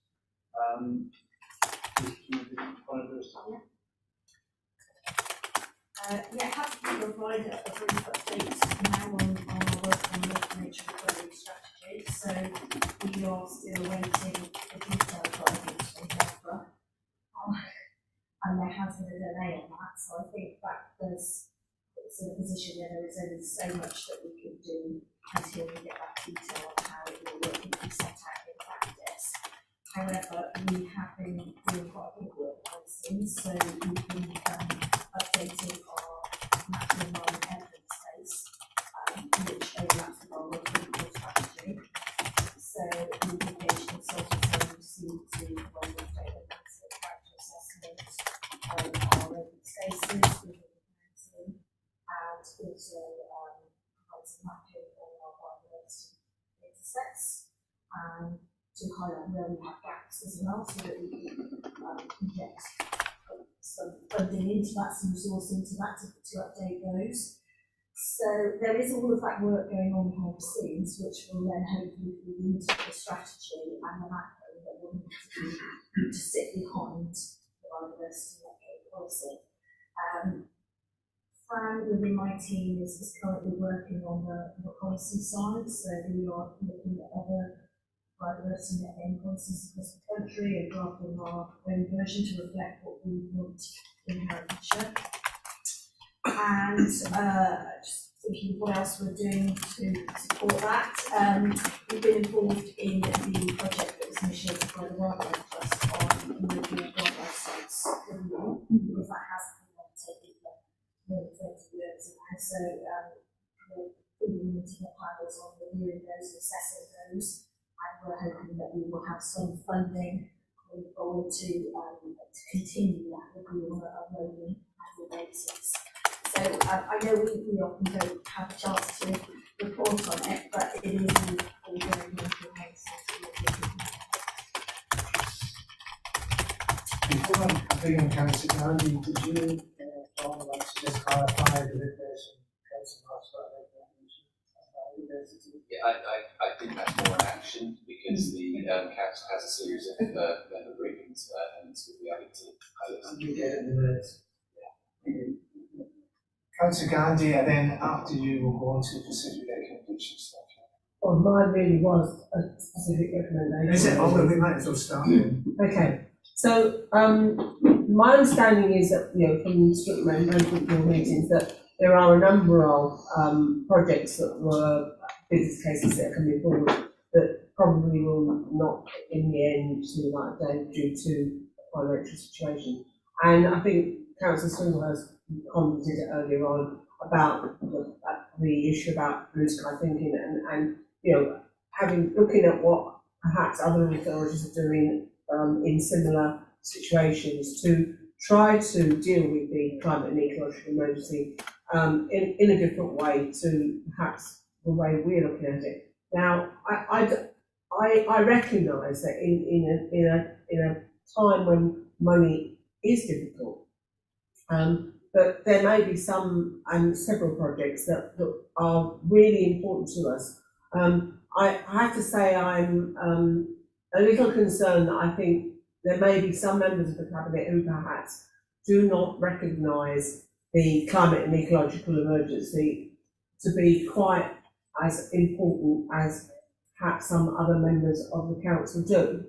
And so I would one of my recommendations would be that we actually have a climate and ecological emergency champion from within the council membership, because there are other authorities, as Councillor Swingle has said about Milton Keynes, but there are other local authorities that are obviously having similar issues as to us.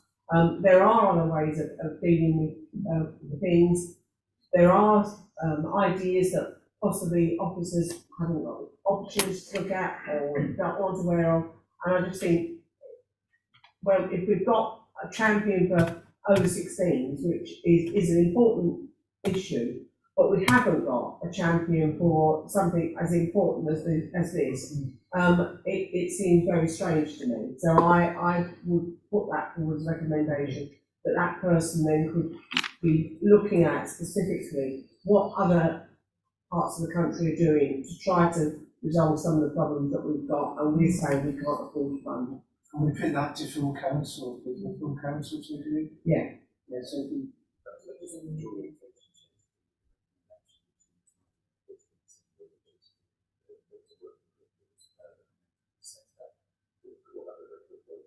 which is my recommendation. Yeah, so, only raise that because it's. And I'd really like to support Councillor Gandy's recommendation, because for me, it's just that like the reserves policy, it's having that overarching oversight. It just doesn't stay within environment and, EE. It's actually across the board. And I think having a councillor with that is a very good recommendation. I fully support it. Yeah, that's fine. On specific recommendations, Councillor Swinworth, I think you've had two. Can we go on to them now, if that's possible? Okay. Yes. No, if you recall, I said we weren't going to have a debate in every entry because we'd be here all day. And some of us have come up with specific recommendations on the basis of the helpful report that you've given us, Ben. So that's why we may not have a debate on it. We're just simply taking what you gave us in the progress report, and then we'll go to the report. I think you want to say something. It was more just a couple of points there, but I'm going to respond. Okay. One was around what other local authorities do. So we did actively take our benchmarking the last 2 years to advance and benchmarking reviews. To share that with you, to see that. They say we can make that very nice. We are actively looking at those, and last time we went through what others have done more on certain areas, so it's sometimes moving that. So I can share that with you. That's actually, but having a members champion means that champion is engaging members. Yeah. And that's important for you. I'm not saying you aren't doing this one, but we're not always saying to everybody so long with this. Yeah, I just want to. So I think a champion is still worthwhile to have and talk to what you. Yeah, I mean, okay, right. You can share it with us as well. I'll share it with the champion if it is.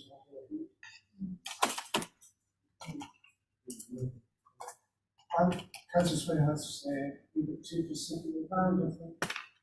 I'm actually, I'm content with the response about it even handedness.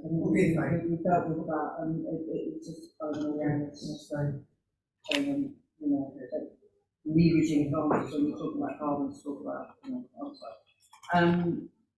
I definitely want a specific recommendation. It might be it's probably actually not a recommendation at all, but we need to be cited on the nature strategy.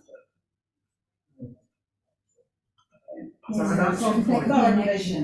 Not a recommendation, obviously it's not very fit the executive to defend that, but it's for us as a committee, we can decide on it. Yeah, and I agree with that. I think that not only those who proposed and seconded, actually put it forward, but actually for this committee to have sight of it would be great.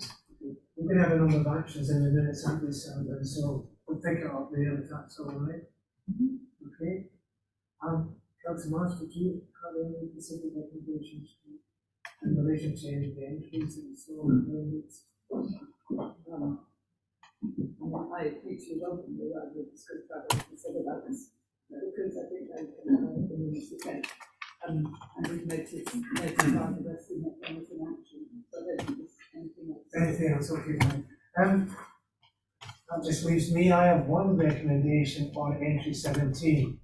I think the TNF group found it very frustrating when we were dealing with planners to get the urgency on having a checklist for planning applicants, particularly one that drew their attention to the requirements that we wanted them to follow on environment and ecology when it came to planning developments. And I have to say that some of us still feel frustrated that some of the developments that are still going through in the county are not necessarily taken on board enough of what we would want to see as priorities in terms of environment and ecology. So I have a recommendation in relation to that checklist under entry 17. And if you want, I'll leave it out there. That we that the ESSC would like to see included on the service delivery dashboard for planning a performance measure encompassing a timeline for the creation of a local planning list, including environmental and ecology compliance checklist at the pre-validation stage of the planning application. I think that is starting to coalesce the observation and actually not seeing anything happening 2 years after we discussed this in our continuing group. And that's an important point. It's not just yesterday, it was quite a number of years. Do you want to respond to this? I think the local list sits with planning to decision. Yeah. Certainly in environmental perspective, again, what we do is to update our website, the equivalent of an environmental perspective, an expectation of That's helpful. Because it's voluntary, people only fill out these checklists voluntarily, and as a member who sits on planning and regulatory committee, very few, and actually who come, even who come through my, every ward councillor comments on every planning application, but very few complete them. So that KPI will enable us to actually, it's kind of like a carrot and stick, really, it's just to see what the voluntary compliance is, and perhaps we need to take up with the national government. Okay. I think we're probably in a position then just to read out and confirm the recommendations next.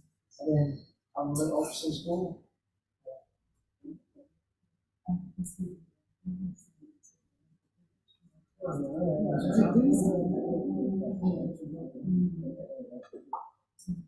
Okay, so the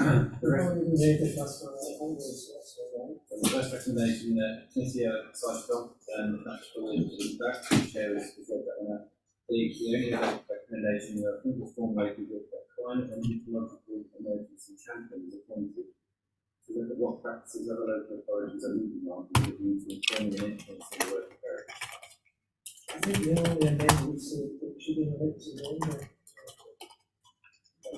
The only clarity is that ideally it would be a member first, then sometimes the member and second on board for it. So I think the recommendation from this champion, if the member is on board, they get first. and champion is actually in the constitution, so it's really clearly stated in the constitution. Can I show hands of those that okay. Well, thank you everyone on the officer side. I mean, that was very useful and helpful. And I do want to say again, both to you, Ben, and your team, that we were very grateful for the two reports being done in time, particularly the appendix connected to the TNF findings, because that was quite a task to collect all the pieces that have gone on over the years on that particular route. So thank you, and I'm happy for you to go on and have a good day. I must clarify whether we have a recommendation about monitoring how we control planning actions rather than amending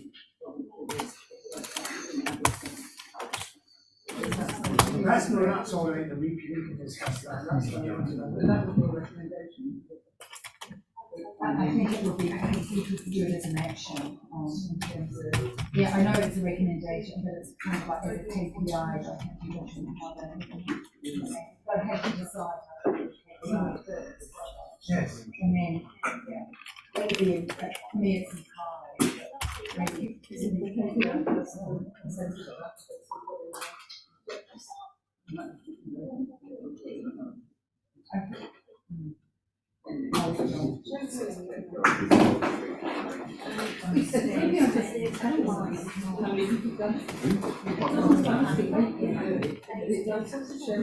okay. It's whether, like 2% people are doing, and go, well, that's not working totally well. It doesn't mean you can make them do it, but we need to know how we have. Actually, I think we all know that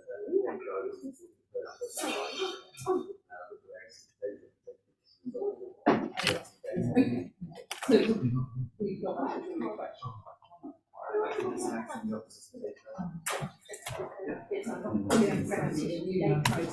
Just explain, Ben, the next two items is internal to me. Yeah, no, that's fine, that's fine.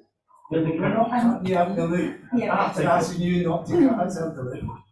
Chair, would I be able to invite Liz Googly to sit as an officer because I had a question around flooding, around small water bodies and watercourse consent forms, and I've been having a dialogue with Liz, so could Liz stay Sorry, Liz, there's a direct request from, right, okay, I think that concludes item 8. Item 9 is item 9 is our progress report, and this is very important to me because for one reason or another we weren't able to conclude our findings at our 2 previous meetings. One on the local plan in September and one on the flood risk management strategy action plan in November. So we've already had a short discussion at pre-meeting, Councillor Nash, where I think on the local plan findings before us, the report that's been constructed by myself and Michael, that there's broad agreement to that report and we'd be quite willing to vote on it. Councillor Nash, you didn't attend the meeting, but you have seen the report, you have commented on it. On that first one then, can we go to a vote and approve it for submission to the executive? Can I see a show of hands, please? You can vote in the local plan if you want as well. Oh, yeah. So Claire, that's an action on you, and I've given you a couple of textual tidying up points. So that one can actually be sent to executives. Thank you. It's been 4 months, but we've got there. And we now have something for the cabinet to chew over. That's come from the ESSC, that's it. We now have another report before us, which is on the flood risk management strategy action plan, which we call flooding for short, so we just keep using the word flooding. That's what we mean by it. And I understand, Councillor Watson, that you may have a couple of recommendations that you would like to add to the list that is before us. But other than that, at the pre-meeting yesterday, Councillor Swinburne, Councillor Gandhi and myself were generally content with the findings as was on the table. And Councillor Nash, I don't know whether you're going to have any amendments. No, you don't have. So it's down to you, Councillor Watson, for you to get through this so we can finish at 1:30. Yeah, great. Yeah, and I'm very grateful, Chair, and I'm extremely grateful to Liz for staying. Because unfortunately I had to go to New Zealand and I wasn't able to attend the flooding meeting. And flooding is a real passion of mine because I want to say thank you to volunteers at the Walford Parish Council and the working group who have actually been taking GPS readings of every drainage asset in the Parish Council. And we hope that in the long term that there will be training for all volunteers to carry out GPS readings of drainage assets, and which can inform BPLP drainage, and it's been working with BPLP on this. It's fantastic.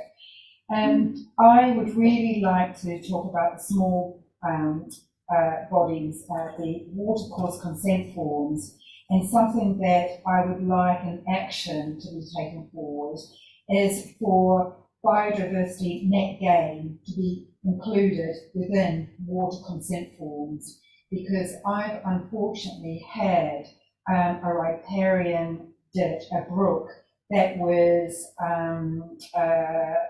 where 2 meters of vegetation was taken either side of the brook, and when the watercourse consent form was not completed by the landowner. So then, for some reason, the consent form was filled out. Liz is fully aware of this, so is Steve Hodges, and it's nothing to do with Liz, but it really highlighted the problems that we have. So the consent form was completed, retrospectively, even though it's not allowed to be called retrospective follow-up, and the mitigations for the landowner to actually replant has no timeline. There is no timeline on a consent form to actually say when the works are to be carried out. So it's trying to just square the circle. And so my action is for biodiversity net gain to be included, and for, and this is for Liz can comment, but I would really like the involvement of the ecology team within the water consent form. At the moment, it's a £50 charge fee for that completion of a consent form. And if we want to have ecology to have, because right, small water bodies, and small water bodies feed into big water bodies, which is covered by the EA. And I just think that we really need some work on this. I've been highly frustrated, and I am going to say it with Steve Hodges, because my emails aren't responded to, and I've been on this for 3 years. So I'm highly frustrated. Councillor Hewitt, and I know that Councillor Swinburne has also supported me in this, but it's time that we really got our act together about small, watercourse consent forms. And I would like them also to be seen on a website somewhere, please, because I just think if we don't know what's going on, then we don't know, do we?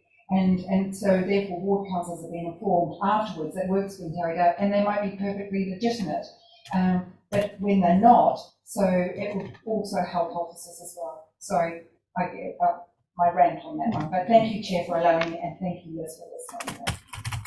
Could you just possibly outline, please, response, just a little bit about the process, because I'm not understanding that first. Yeah, okay, so I'm not an expert on this area. It does sit outside within the council service, but it is overseen by Steve Hodges, and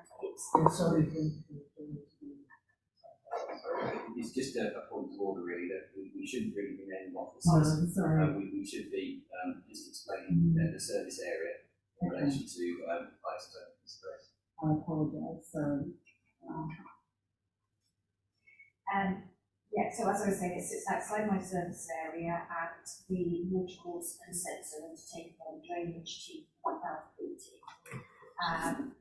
We have had involvement more recently because there has been a specific case that was brought to our attention, and we did undertake a house assessment on behalf of that applicant, because I don't think that system is in place around undertaking HRAs as part of water consents, and that would certainly raise the profile of any ecological impact which you would go into next also.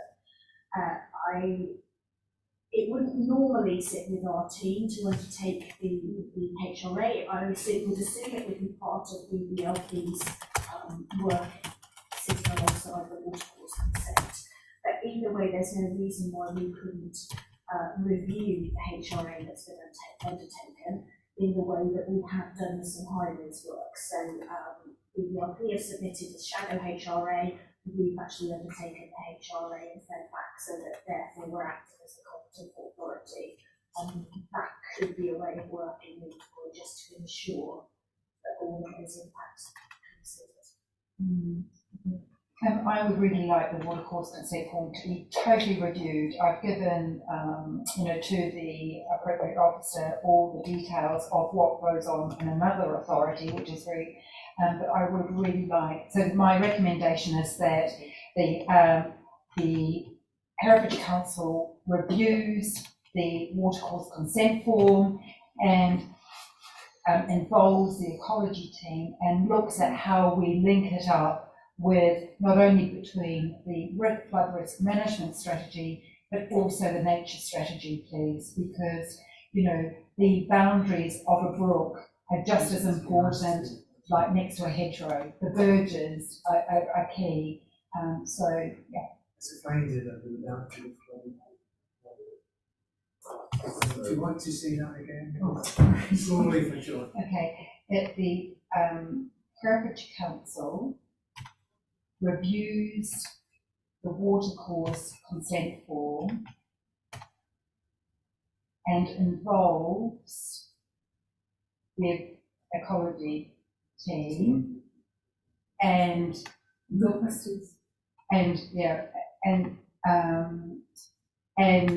looks at the linkages between two strategies, that is the flood risk management strategy and the nature strategy for biodiversity net gain. The nature strategy.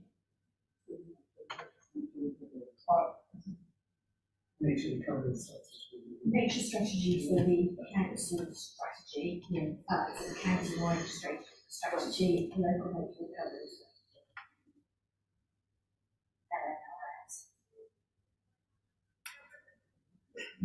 I think you're referring to the nature strategy. Yeah, I am referring to the nature strategy, which is the overarching strategy which the other recovery feeds into. Just one point to pick up on that, biodiversity net gain, I'm not sure if it would apply to consents. Okay. But appropriate, that's what you check. But Certainly appropriate. the HRA. Yeah, HRA. So I think that, so after the strategy, and so the linkage of connections and linkages with the flood risk management strategy, the nature strategy, and HRA. Certainly not because the bid to bid any more appealing, also HRA will will have to be explained.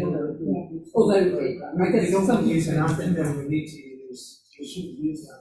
Habitat Habitat regulation assessment. assessment. Habitat. And as councillor, yeah, and as part of the review, it's looking at recharging, and I know that planning is looking at charging policies at the moment, so it really links up with that nicely. Thanks. I'll get John to read it back, and that's going to be an additional finding to the flooding, not a recommendation by this committee, that's it, so that's what's going to be, so it's going to be on the paper that's what we'll be doing. So if we agree that, you can add it to the something. Yeah, so the Heritage Council reviews the water cost consent form and involves the ecology team and looks at the connections and linkages between flood risk management, the nature recovery strategies, and the habitat regulations. No, you just need, it's the flood risk management strategy and the nature strategy. So two separate strategies. Yes, two separate strategies. We don't want nature recovery. No, because the Nature strategy. That's right. no, I think it is. That's it, good. So it's- Is it okay? That will not go forward as a recommendation. What we'll do is Simon will amend the findings with that. So on the basis that that amendment is going to be added to the findings for flooding.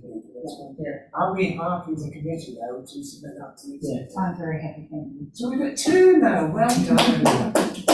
Thank you. We're catching up with Councillor Swingle has his other committee. And thank you, Liz, for staying, and that was very helpful. So we finally come to the work programme. Just to summarise where we are with that, we've agreed to put the greenways into our reserve list, and I'll explain why. At Bill Council, the small business that approached me got, I think, a very good level of reassurance from John Hamilton that they would be involved in any consultation on the greenway route that was going to affect them, and they would have to consent and give permission to any greenway route that would impact on them. Because of that, I don't think greenways are as pressing now as they might have been if that had not been the case. So we've agreed departmentally to put greenways on the reserve list. That just then leaves the farming topic, which I know is very generic, and I know that Council Marshall's always reminding us that we should only deal with topics that the council has a locus for. Occasionally we can go wider than that. On that basis, I came up with an alternative suggestion, which rather than looking at farming in March, as I'm leaving it all week, is to look at the supplementary planning document and agriculture. Because that is going through consultation at the moment.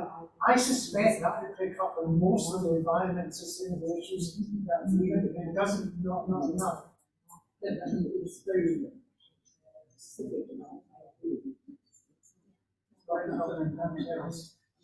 and it's very technical as well. I mean, it's not just. You don't want to do that. Well, it is quite narrow, it's quite specific.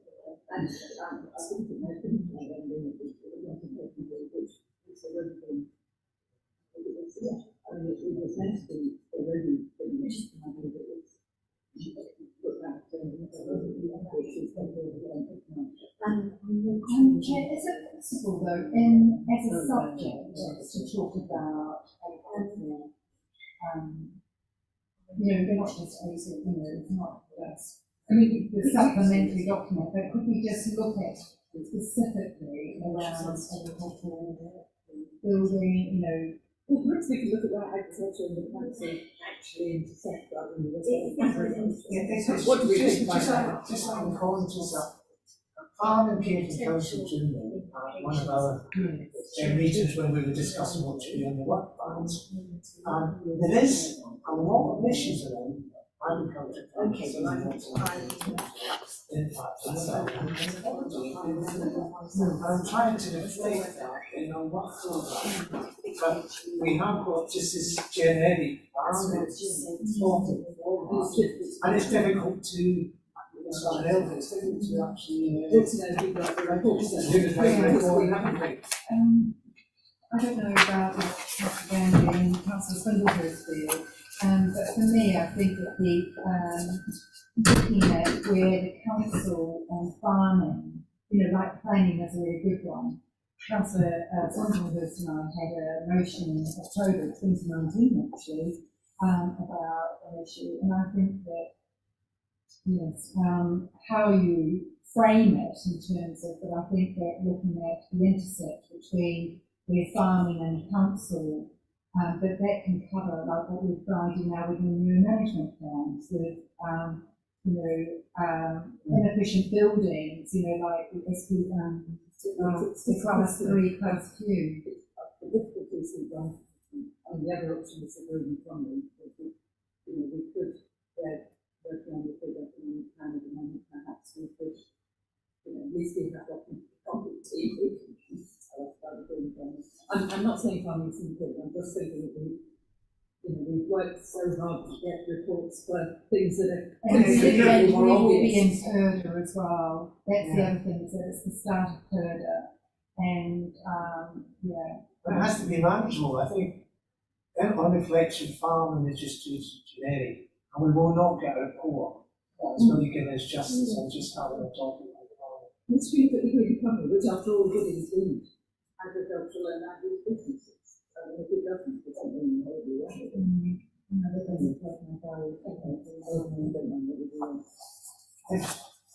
So what have we got on our reserve list then? Solar panels.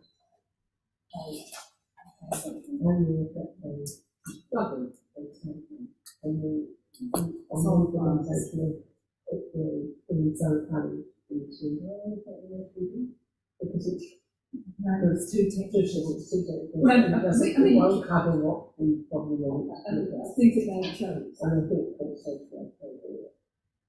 I don't think it's so Well, good. by March the 10th. Yeah, But I mean, if you want to, it's fine. I think that it's just unfortunate we kind of like, I think I'd rather stick with the SPD and expand the debate if we want to. It's our choice to expand the debate. We don't have to just stick to the SPD. We'll go with that, SPD. And the other topic we've got, obviously, for March is the progress report on the Cabinet Commission on the River Wye. So that will help. I want to have cohesion within that topic.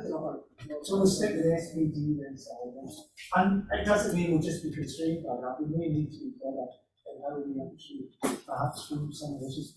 So that means that we will then have to look to have a briefing session with the team Not planning as such. It's more we need to look at how we involve the environment and ecological side of all that. So what I'll just fine, so that just leaves the last item, which is just to confirm the date of the next meeting, which is the 10th of March. And the time now is 13:22. So I bring these proceedings to a close, and can we shut off